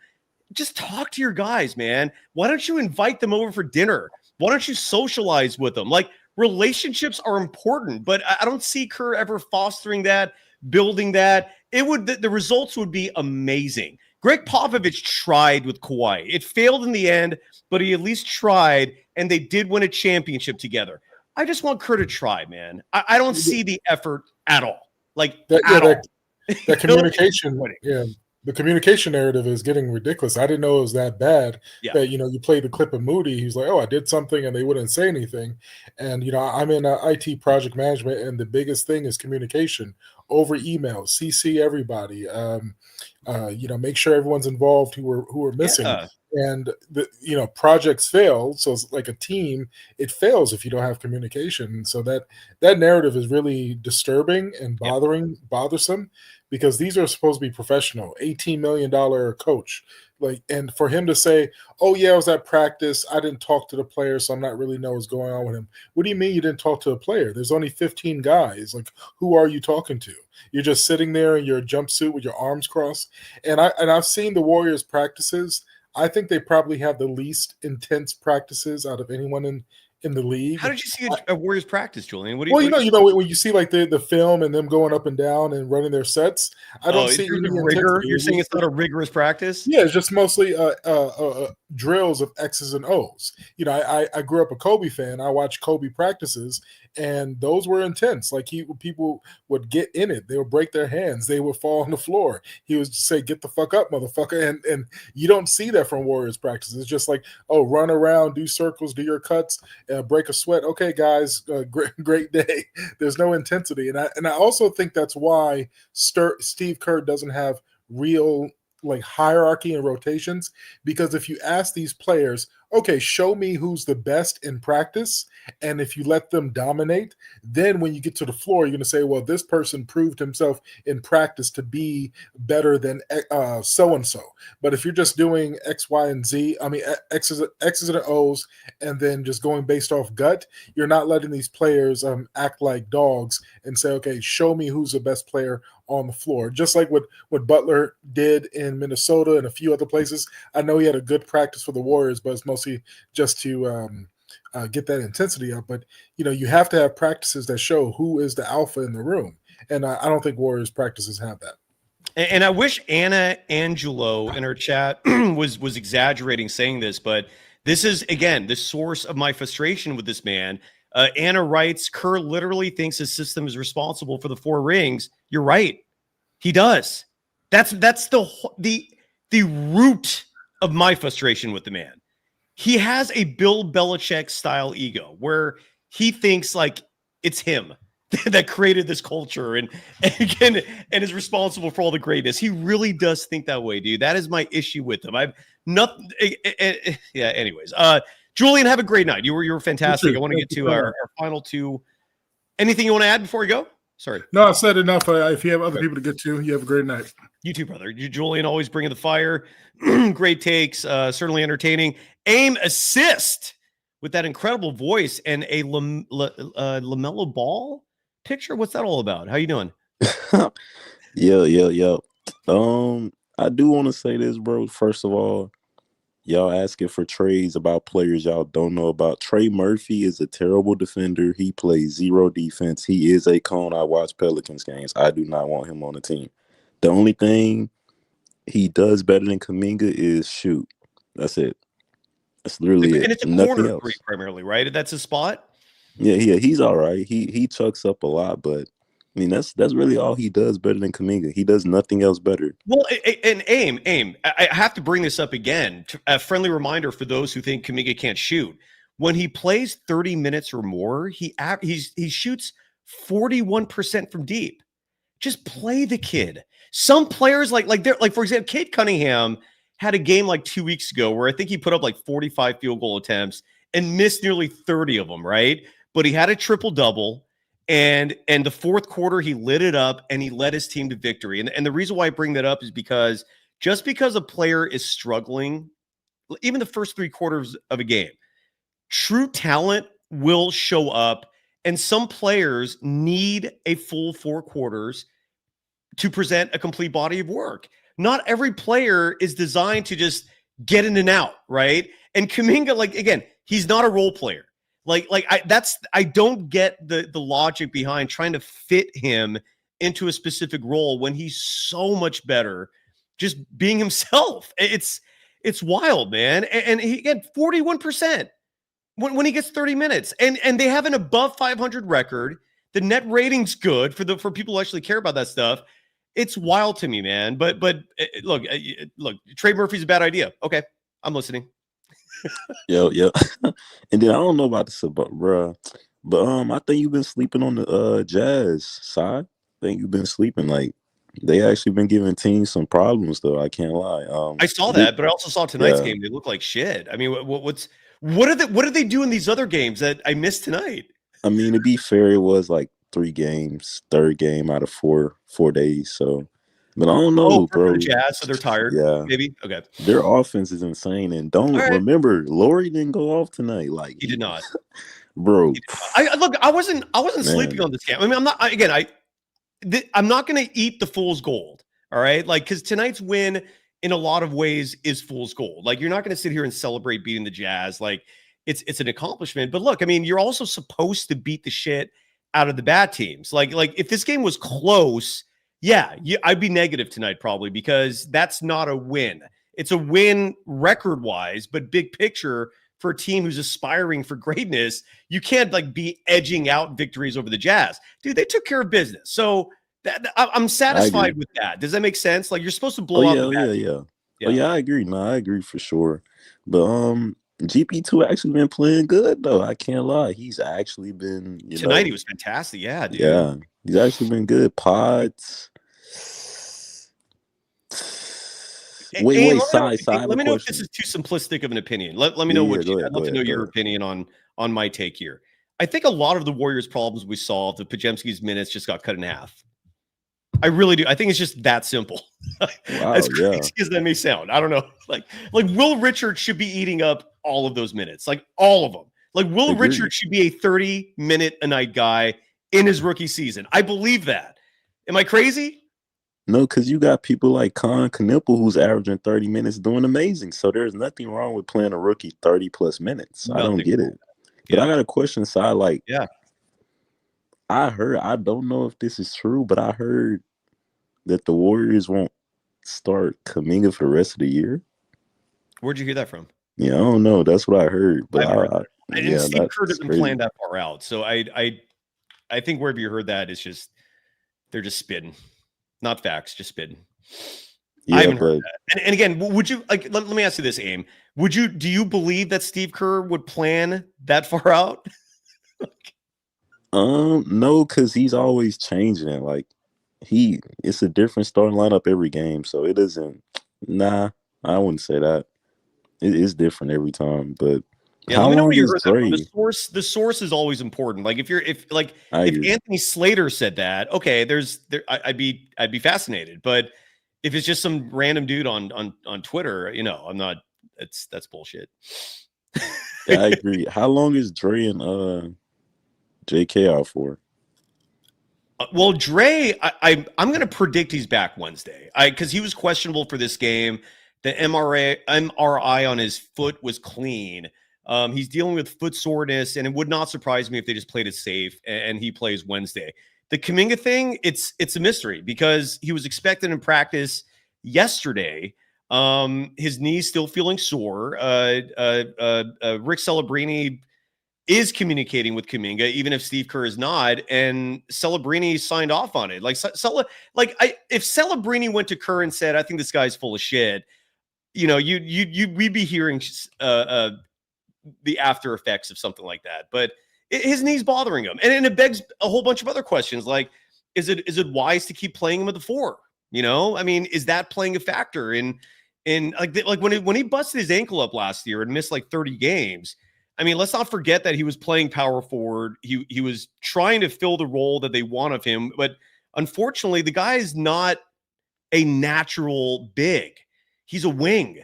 And Kerr wants him inside just fighting for boards all the time. And, I don't know. But I will say this. He is hurt legitimately. I think what Julian said has some truth to it where look, if this was the playoffs and he was playing for a team where he was absolutely happy, yeah, he'd probably be out there suited up. But He's playing for a coach that just he's not very happy with, and if he's not feeling good, he's gonna let the training staff know that, and they're taking precautionary measures.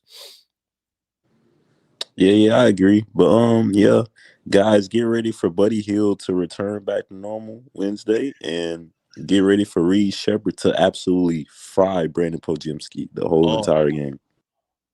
Oh, and the mic drop on that one. Dude, Reed Shepard. Speaking of like how to properly develop a player, Reed Shepard barely played last year, right? There just was no room, right? He was a casualty of insane depth. Cam Whitmore was a casualty of insane depth. They traded Cam to the Wizards. Reed Shepard, the number 2 pick just a year ago, is now getting minutes largely because of Fred VanVleet. And so, again, this is where you have a coach like Ime Udoka who is not treating him with kid gloves at all. And Reed's playing now, and he's putting in 13.6 points per game. I'm looking up his stats right now. I'm just curious to see what to expect from Reed Shepard. So his minutes are already up to 23.9. He's scoring 13.6 points per game. This stat, Jesus Christ, I have not seen this till just now. Reed Shepard is shooting 48.8% from deep. So if Brandon Pojemski is defending him, you better get your ass in his face. Alan Day, welcome to the program. Yes, sir. How you doing, Si? All right, man. How's law school treating you? Oh man, we have like I don't actually. Light fall break it. right now. Light fall break. I did hear you're like a journalism professor, right? Yes, yeah, I've been for almost 15 years now. Yeah. Oh man. Well, I'm glad you mentioned that because I like to say that I am a bit disappointed in a few things, and it's connected with you. Number one, I'm really disappointed at Rick Barry for apologizing to the machine. I hate it. Okay. Can I There's jump in there no- for a second, Alan? Real Sure. fast, if you don't mind. I'm glad you brought that up. I was going to touch on this. So Rick Barry was in the news for good and bad reasons. Good being he was in town celebrating the 75 team's 50th anniversary. They were honored at halftime of not this game, the last one, Friday night. Mhm. Friday, yeah. And he also spent a quarter with the broadcast team, and he made the news for all the wrong reasons because in an interview with Bob Fitzgerald and Kalena Azubuike, like he pushed back on Kalena, saying he tried the underhanded free throw, it didn't work, and Rick said that Kalena never played. And then we saw the apology during the broadcast tonight.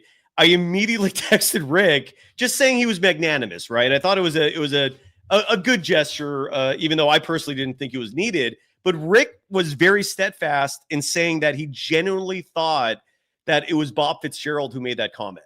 And he really and look, Rick's not one to bullshit me. It surprised me a little bit. I was like, so at first I was like, you could be real with me, it's okay. And he was like, no, man, I did not know that was Kalena. I would never in a million years say that kind of thing to a former NBA player. Rick takes the whole NBA fraternity thing seriously. Most former players do. So again, I thought it was magnanimous regardless. Rick did apologize, and he has been making it very clear to anyone listening that he did not think it was Kalena who said that. He thought it was Fitz. So there you go. Well, I think that it sounds like he has an appropriate beef with how the Warriors are broadcasted, and I share the same assessment as that. I'm not a fan of any of the local writers.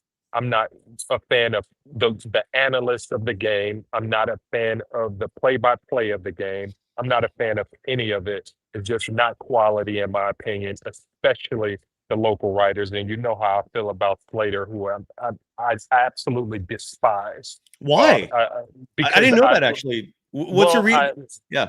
Well, first off, I hate the way that he covered the Jonathan Kuminga situation. I hate the bait question that he threw out there to Draymond Green in reference to the young guys after that loss not too long ago. It was a bait question. It was a cowardly question. and I just didn't like it at all. I think Slater is an awful writer and an Okay. awful journalist. That's just my opinion, All and right. and I'll stick with that. But also I hate Steve Kerr's response to you in terms of the question for tinkering in lineup. Man, it just came off as arrogance. It came off as ignorance, and it just goes back to the fact that this guy is just not a quality human being, and he's been sharing that for quite some time. And it starts off. It didn't even start with this, but I'll just lead with the fact that he exposed Jonathan Kuminga's daughters to the public in the middle of contract negotiations while saying that this guy wasn't a winning player. I mean, talk about a situation that just undermined your front office during contract negotiation. Now, I don't care what Jonathan Kuminga's reps may say to the public in terms of if they even responded about that. They And didn't. meaning, They didn't. but I could assure you, just from a man, I'm a dad. Okay, Yeah.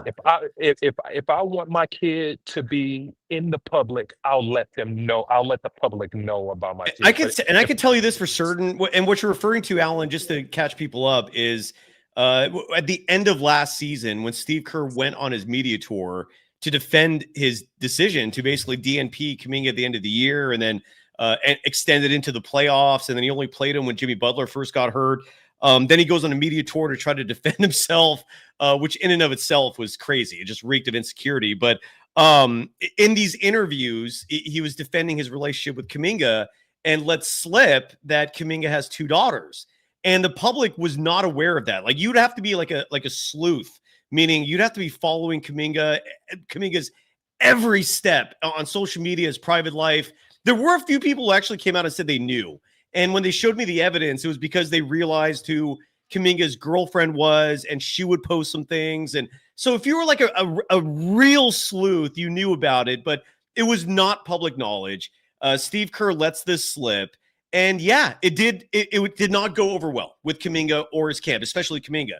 And it did not help with the negotiations. That happened right at the beginning too. So, and I don't think anyone expected that thing to drag on for 3+ months like it did, and it didn't help. I'll promise you that. And again, going off what we've talked a lot about in terms of Kerr and communicating, even that part of it was kind of weak. Like he would give Kuminga like a text message once every 2 months, just checking in with like a 1 sentence. Hope you're doing well. Like, that was the extent of the communication. It's like, dude, why are you not actually calling your players? Why are you? I don't. That's the part I don't get. Like, and again, it could be a generational thing because again, I used to be Tom Tolbert's producer, and Tom and Steve are the same age. They play together on Arizona, and Tom was like this too, man. Like, he's someone who like never socialized with the other producers. Like he just acted like he was better than everyone else, and he'd go off and do his own thing. And look, that rubs me the wrong way a little bit. Big egos rub me the wrong way a little bit. And that's just how he rolls, dude. But I'm totally with you. I think he's bungling this whole situation with Kuminga to the T, and him letting loose those comments about his daughters. And Kuminga's public about it now. Like, he'll post pictures of them and stuff. yeah, of course. But yeah, Kuminga was not thrilled. I can verify that. Sorry, go ahead. But yeah, I mean, I will say that it's going to be interesting to see how this Jimmy Butler Steve Kerr relationship lasts. This thing is not going to go too far. I'll just say that, because Jimmy Butler doesn't come off as a phony baloney. Okay, and I think he knows the dilemma between Jonathan Kuminga, the whole situation in general. But I want to end with this. I want to play this little game with you. I want to ask some questions. If you don't Do so. mind. Before you do that, Alan, keep that game in your mind, because before you play that game, I want to ask you really quickly. You blasted Anthony Slater a moment ago. Did you read his story that he published last Friday, which covered primarily Jimmy Butler and Draymond Green and their thoughts? Did you read that? I think catch me up on that. It basically, the summarization of that story is Jimmy Butler sees himself in Kuminga. He sees Okay. Kuminga as a younger version of him, and it's part of the reason why he has such a vested interest in Kuminga. Both Okay. Jimmy and Dre think Kuminga should be playing more. And Jimmy, and maybe this was the part that I thought was the craziest, is Jimmy Butler coming out saying that the motion offense does not work when Stephen Curry is not on the floor. He called Stephen Curry a cheat code and basically said that because of Steph, the motion offense works. But when Steph is off the floor, he literally said this. It's on ESPN.com. Just it's Anthony Slater, his newest story. It's out right now. He said that the way the offense should be run when Steph is off the floor is that him and Kuminga should be the primary ISO facilitators, playmakers. And it makes sense. I agree. I don't know. What do you think?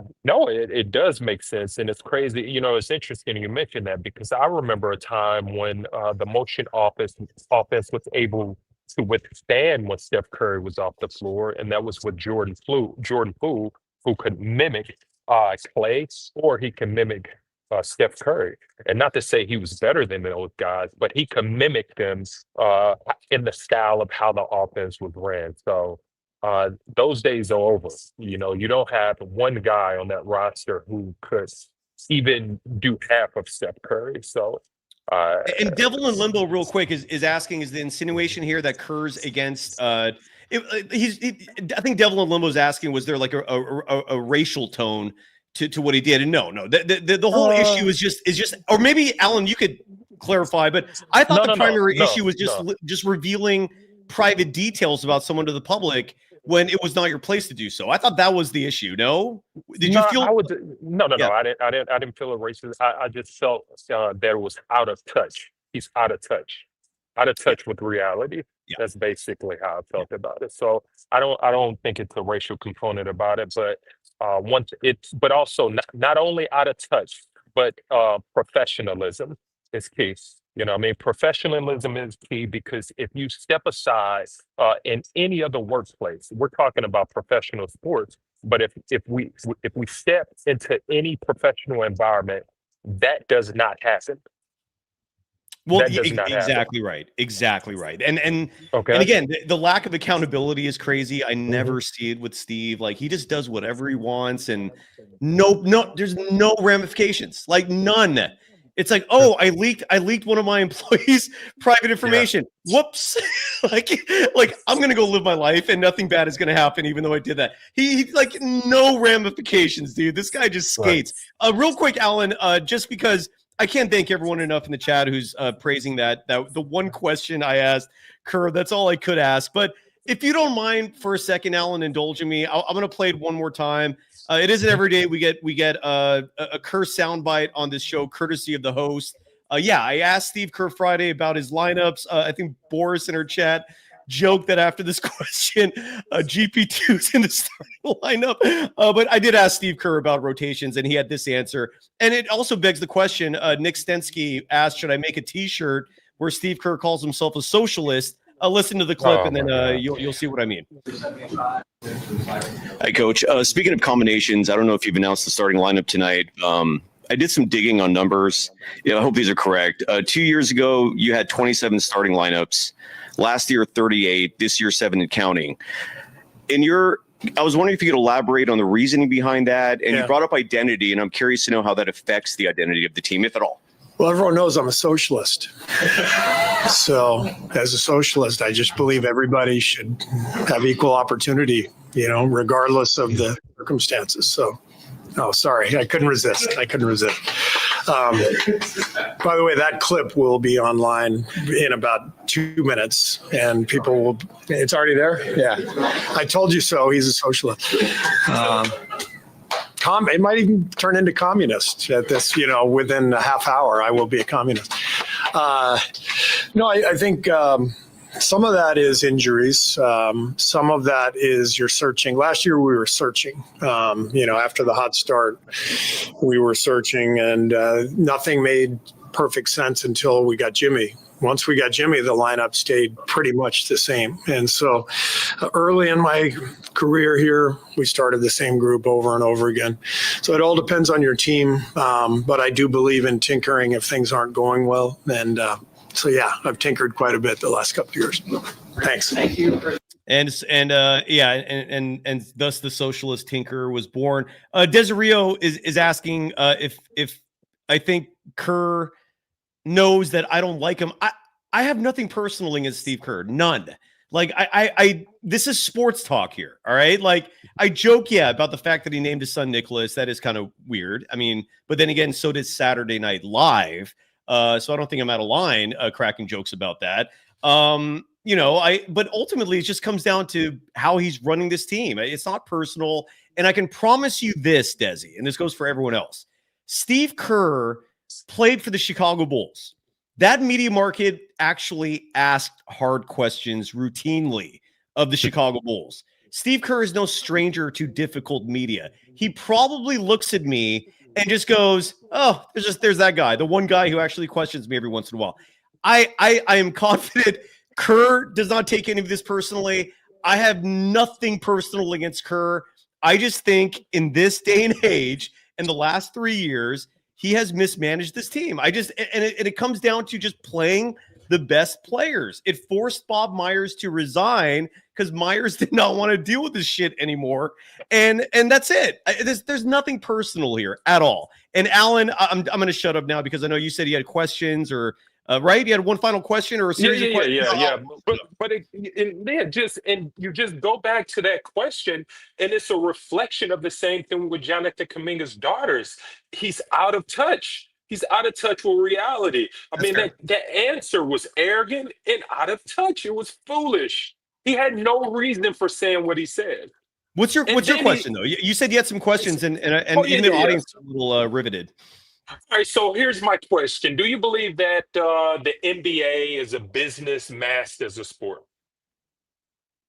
Do you really believe it's a real sport? Do you believe it's a business? Are you asking? Well, let me see if I can follow what you're trying to ask. Are you asking me, in other words, and correct me if I'm wrong on this, if the NBA is really the WWE?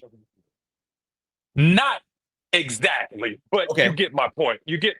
It's a business.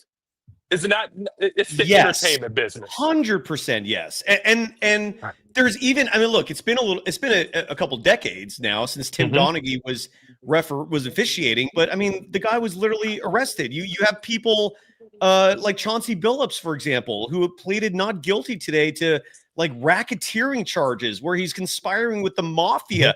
Do I think the NBA is a business? Hell yeah. You saw the way the NBA reacted when Dork Elvis, what's his name, the GM of the Philadelphia 76ers, came out and said that what's going on in Hong Kong is wrong. You literally had everybody in the NBA swallowing their integrity so that the NBA would not lose money to China. It was sickening. I like even Steve Kerr, who a lot of his fans I think are stem from his politics, right? Like he's fairly liberal. The tragedy that happened to his dad has led to his stance on gun rights. Even Steve Kerr was playing the business line by saying good things about China and just staying silent on Hong Kong, man. Like, yes. So to answer your question, 1,000% yes, the NBA is a business. Is it getting rigged WWE style? I hope not. I don't think so, but I hope not. Like the Mavericks getting the #1 pick after that trade, that reeks of conspiracy. I hope it's not as bad as it could be. We will never know. So we know that the NBA calendar year is just a year, and it really doesn't reflect when business and negotiations are being done. And so I'll leave with this. Do you believe that Jonathan Kuminga and his representation know where he's going to be playing next? And have an idea right now? What I could tell you is Jonathan Kuminga and his representation think playing for Steve Kerr is not in his best interest. No, that's not the question. Do you believe there is a specific team that they have an idea? Well, here's the thing. I believe he does. I Which believe team? that Uh, I believe it's a toss up between three. It could be the Kings. I believe the Suns is real because let's remember the Suns agreed on a deal to trade Kevin Durant as Jonathan Kuminga was the main component of that trade. If you are willing, if you're that confident of a player that you're going to get rid of Kevin Durant for, that means you love that player And because let Kevin the public Durant. know what, and remind the public, Alan, why Kevin Durant shot that trade down. Well, Kevin Durant shot that team. Well, in my opinion, can I say my opinion on what Yeah, the but facts it's is? not. It is a factual thing. Like we all know, it was reported. Well, Do you know what the report was? I don't know what the report, but I'm It was assuming that he Kerr. didn't want. Yeah, he didn't want to play for Steve Kerr. Yeah, he left the didn't. Warriors because of Kerr. He did not want to come Absolutely. back because of Kerr. Because Kerr's focus is Steph. That's it.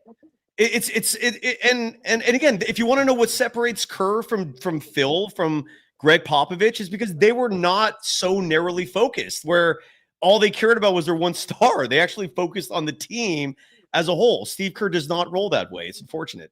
Yeah, so Kevin Durant, and let's be transparent here. Kevin Durant, he loved the style of play that the Warriors played.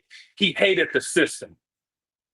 He hated the system. He loved the style because Fair. at one point going into the playoffs, he believed that, okay, the system works to a certain extent, but at some point, quote unquote, you have to go and get a bucket.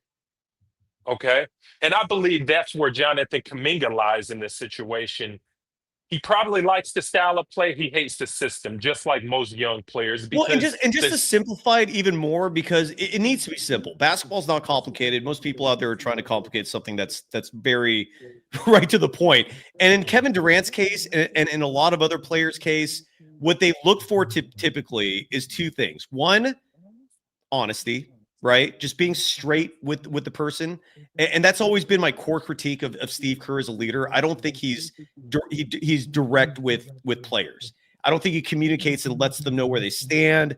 We heard that Moses Moody cut, right? No one talks to the players and lets them know what the expectation is, what they want.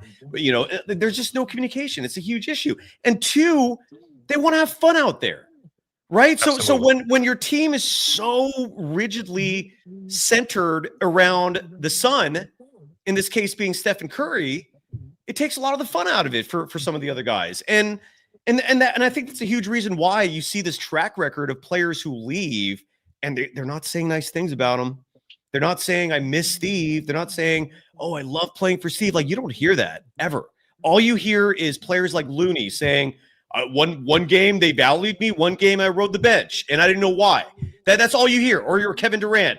I didn't have fun playing in that system. Like, it sucks. Like David West and Steve Kerr, I thought he learned from this mistake.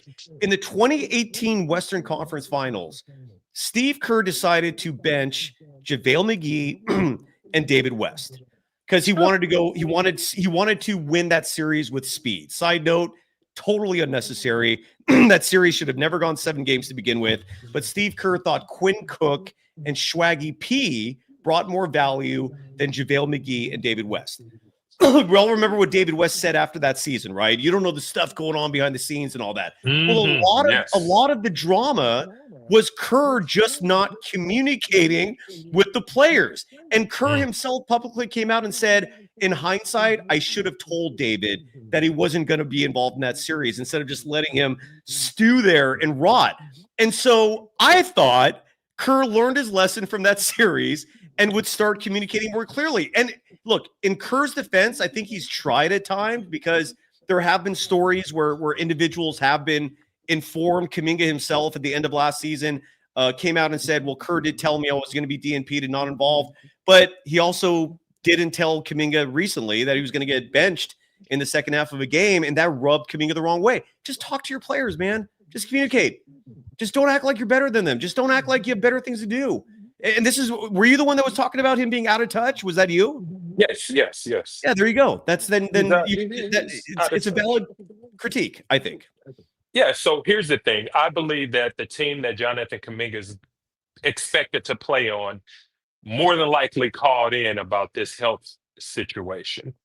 And the amount of money that's on the line is just not worth playing right now. If you have even a cough, you shouldn't be going out there because there's no incentive within his overall value in terms of contract. So if the Warriors would have negotiated with great faith, then Jonathan Kuminga would be playing. But there's no reason for Jonathan Kuminga to step on the floor, even with the cough. It just doesn't make sense. You're right. From a business standpoint, because whoever that team he's going to be playing for, they want a full 150% Jonathan Kuminga. There's no value in the business for Jonathan Kuminga to even give 80% to the Warriors. Because And I want to quickly, Dilated Entertainment in the chat is saying that Draymond is the root of the KD situation and not Kerr. No, I strongly disagree with that. Draymond himself was just on Rich Klein? Is that Kevin Durant's agent and business partner, his name? He was just on Klein's podcast like last month. And Draymond and Kevin Durant did that podcast together where they both blamed Kerr and Bob Myers for that fight, especially. But no, Draymond Green, outside of like a few individuals who he's rubbed the wrong way over the years, Dre, for the most part, is a very popular figure. He has a lot of friends in the NBA. And again, I know there are exceptions. Like, I don't know if him and Tristan Thompson are close, but for the most part, Draymond is not the issue.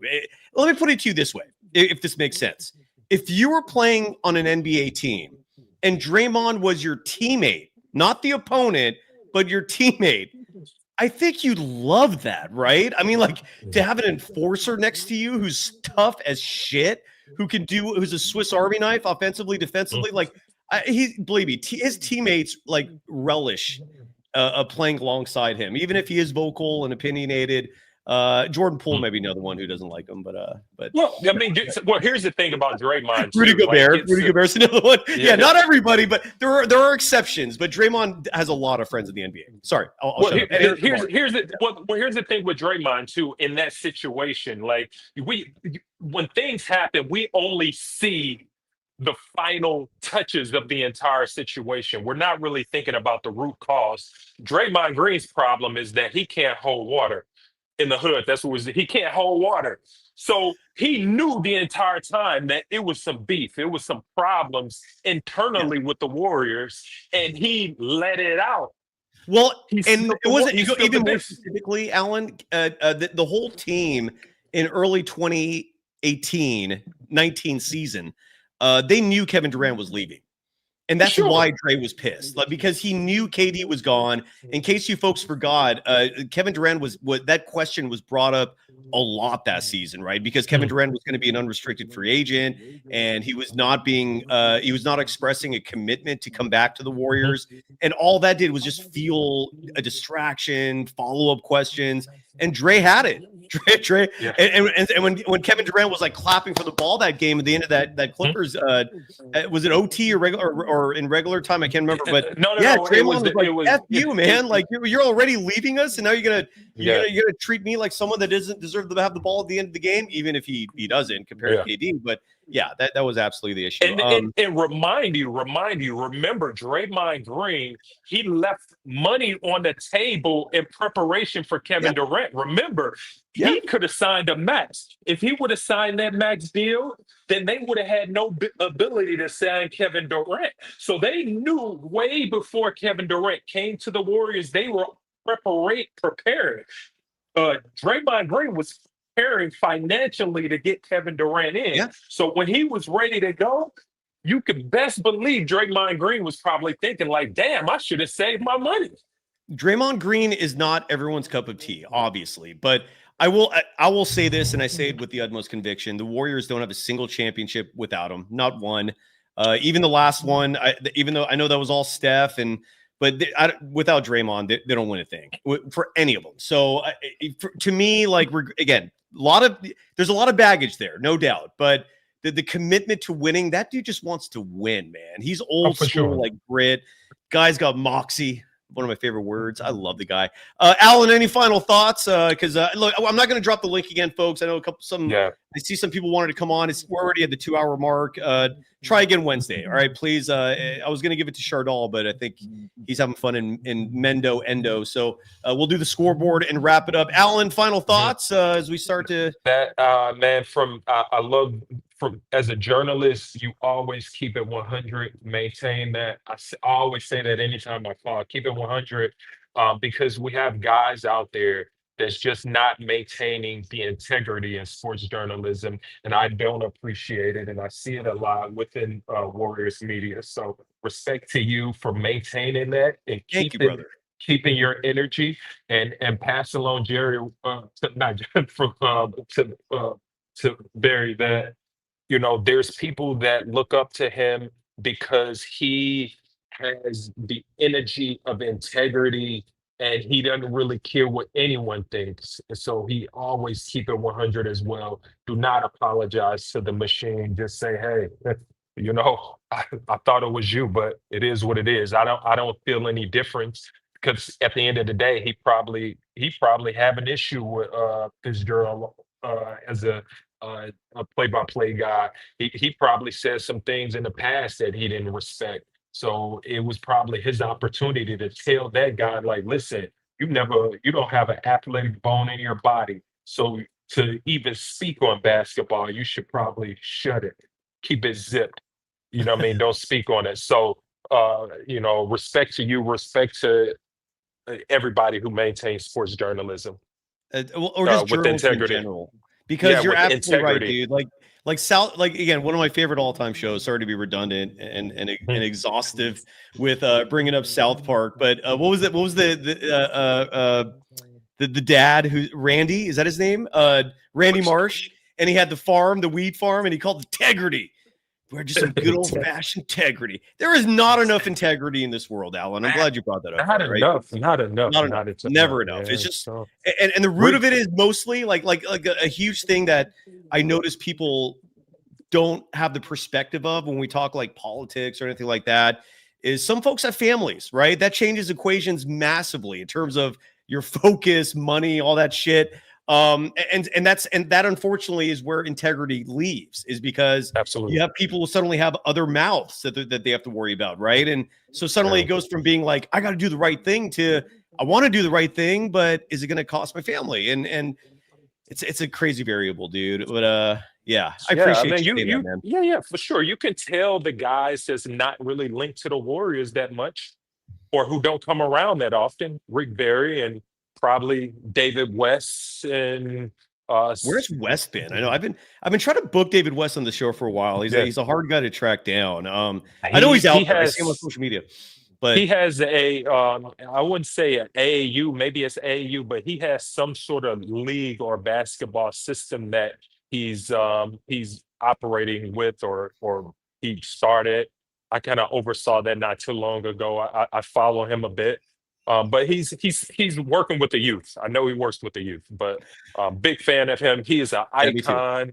Me too. He's an icon, and he's a vet to a lot of people. So, I'll get on out. I'll stop rambling. But man, Rick Barry, man, just keep the integrity. There's a reason why they don't want you around, because you're too solid. That's why they don't want me around. Who are you talking about? In terms of the Warriors, to the Warriors. No, they're fine. I have a good relationship with them. Look, the only, first of all, I think Joe Lacob appreciates me a little bit because he gets a lot more. He gets attacked a lot. And look, I'm not sitting here saying like owners should not be criticized. I mean, shit, the guy who moved the A's, what is his name, John Fisher? Like, he's a massive piece of shit. The owner before Lacob and Goober, Chris Cohan, who I once sat in the owner's box with. He invited me and my crew, and he had massive issues. Borderline piece of shit. I'm not saying Joe Lacob and Peter Gruber are perfect, but you also have to keep in mind you're stuck with these guys, right? Like, coaches come and go.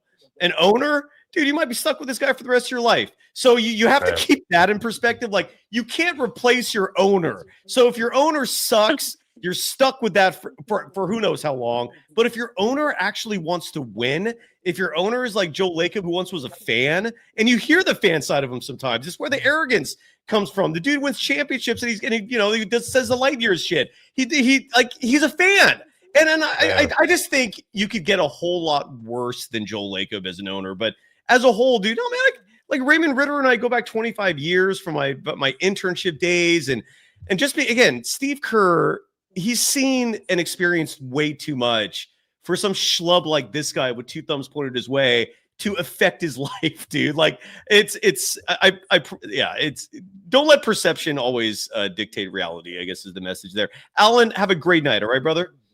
Take it easy.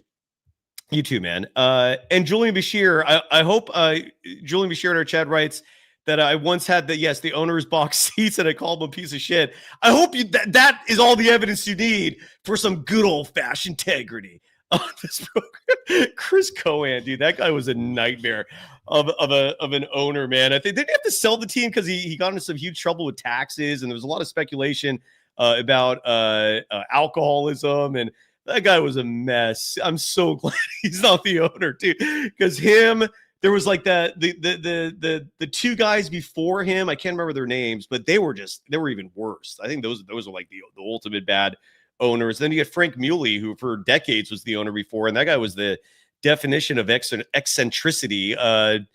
He won a title. Anyways, let's go through the scoreboard. We'll wrap it up on a Monday, November 24th, following a Golden State Warriors win. Really quickly, before I play the music and we go into the rest of the NBA scoreboard for the night, friendly reminder, Thanksgiving is this week, which means the holidays are here. And if you need gift ideas, check out the Golden Days merch store. We have a QR code right there.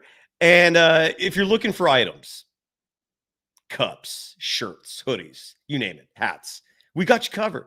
Go check out the merch store. Especially if you have a Warriors fan in your life, if you have a surfer in your life, a dog lover in your life, we got you covered. And if you apply the promo code DAYS, and in case you're wondering, how do you spell days in Golden Days? Chardol, how do you spell Golden Days in reference to the Matthew McConaughey movie Dazed and Confused.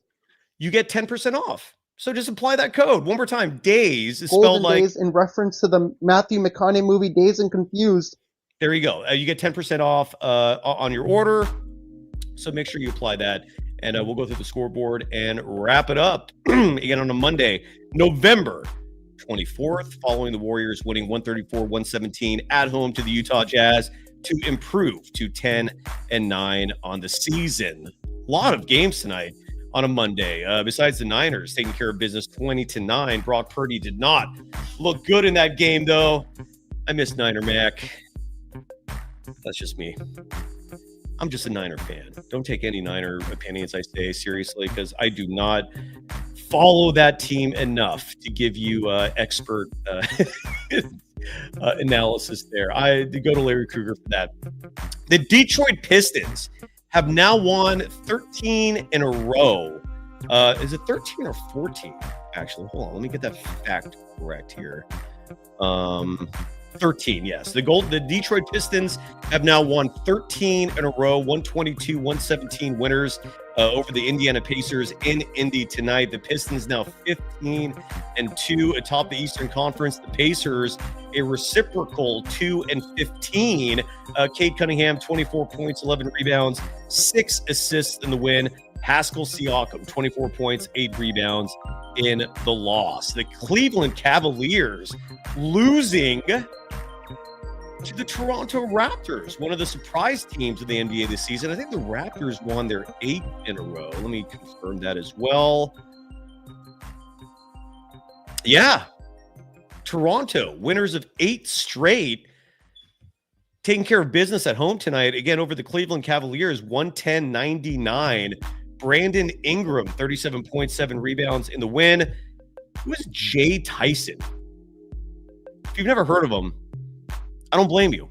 He started the game tonight. The Cavaliers have been dealing with a Darius Garland injury, which has been severely affecting their team. So Jalen Tyson was your starting guard for the Cavaliers tonight. If you've never heard of him, it's because he is a second-year player out of Cal. Oh, he's a local kid.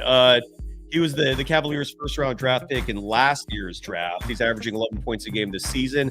Jalen Tyson had himself a night, even though it was a loss. 15 points, 9 rebounds. The Raptors are now 13-5. The Cavaliers dropped to 12-7. Sorry. The New York Knicks in a battle of New York between the relevant team and the team absolutely nobody cares about in Brooklyn or the Big Apple or in that entire region. The Knicks played at Barclays and won 113-100 to improve to 10-6 on the year. The Brooklyn Nets dropped to 3-14.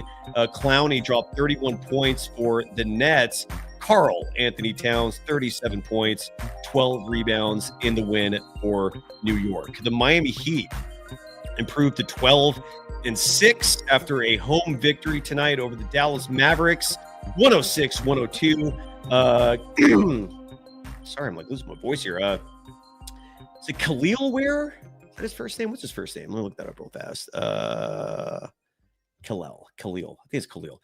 Khalil Ware, 20 points, 18 rebounds, and 3 blocks in the win. PJ Washington, 27 points, 8 rebounds in the loss. The Denver Nuggets improved to 13-4. They were on the road tonight, taking care of business against the Memphis Grizzlies, 125-115. The final, the Nuggets improved to 13-4 again. The Memphis Grizzlies dropped to 6-12. Nikola Jokic, 17 points, 10 rebounds, 16 assists in the win. Jacques Lindell, 26 points, 10 rebounds in the loss. I'm curious to know how John Morant did. What a nightmare that situation is. Did Ja even play? Ja didn't even play. Okay. There you go. So Warriors fans, be grateful you're not Memphis. The Portland Trailblazers winners tonight in Milwaukee, 115-103 to improve to 8-10 on the year. The Bucks drop to 8-10. Oh, they have the same record. Jeremy Grant, 35 points in the win. Bobby Portis, 22 points and 6 rebounds in the loss. The New Orleans Pelicans are going to be in town this Saturday, 143-130 winners at home tonight over the Chicago Bulls. I thought Alan Dave was going to mention Chicago as one of the teams that Jonathan Kuminga wants to go to. The Pelicans improved to 3-15. The Bulls dropped to 9-8. Desanmu, 28 points in the loss. Sadiq Bey, 20 points, 13 rebounds in the win. The Houston Rockets, the Warriors' next opponent Wednesday night, 114-92 winners over the Phoenix Suns. This was in Phoenix. Amen Thompson, 28 points, 7 rebounds, 8 assists in the win. Dylan Brooks, 29 points in the loss. Owner Matt Ishbia, earlier today, it was reported, I believe by Baxter Key of ESPN, that he's getting sued by 2 minority owners for misappropriation of funds. So we shall see what happens there. And last but not least, in Sacramento, the Kings are fighting, and they win in overtime. Is that a beam? Is that a beam? I should not be yelling. It's like 11-something at night. Yeah, there's a beam. I don't actually see it, but the beam is out tonight. The Kings improved to 5-13. Minnesota drops to 10-7. Keegan Murray, he's back. 26 points, 14 rebounds in the win. Anthony Edwards, 43 points, 7 rebounds, 3 steals in the loss. And that is your NBA scoreboard. Nick Fensky, happy Thanksgiving to you too as well. Folks, don't forget to subscribe. We're like so close to 5,000. We're almost there. I think we have like 80 subscribers to go. 5,000 is going to be a nice, sweet mark. Support the program, please. Greatly appreciated. I think the like button helps the algorithm too. I always hear other people say that. Hit the like button, subscribe. Yeah, sure. Please, if you don't mind. That would be nice. But thank you for your support as always. Check out our store. And we'll be back at the absolute latest Wednesday. Warriors and Rockets.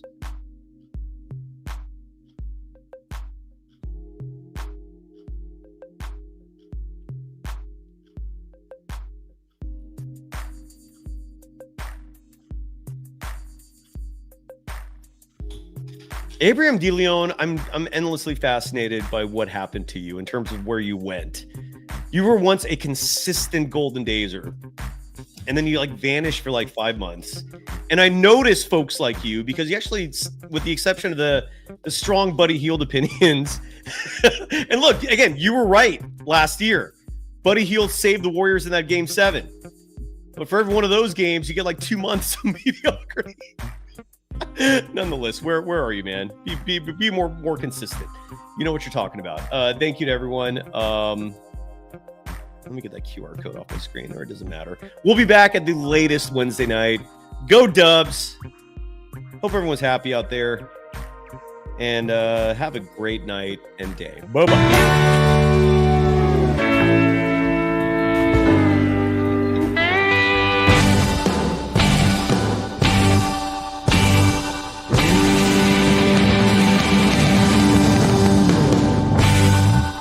Bye-bye.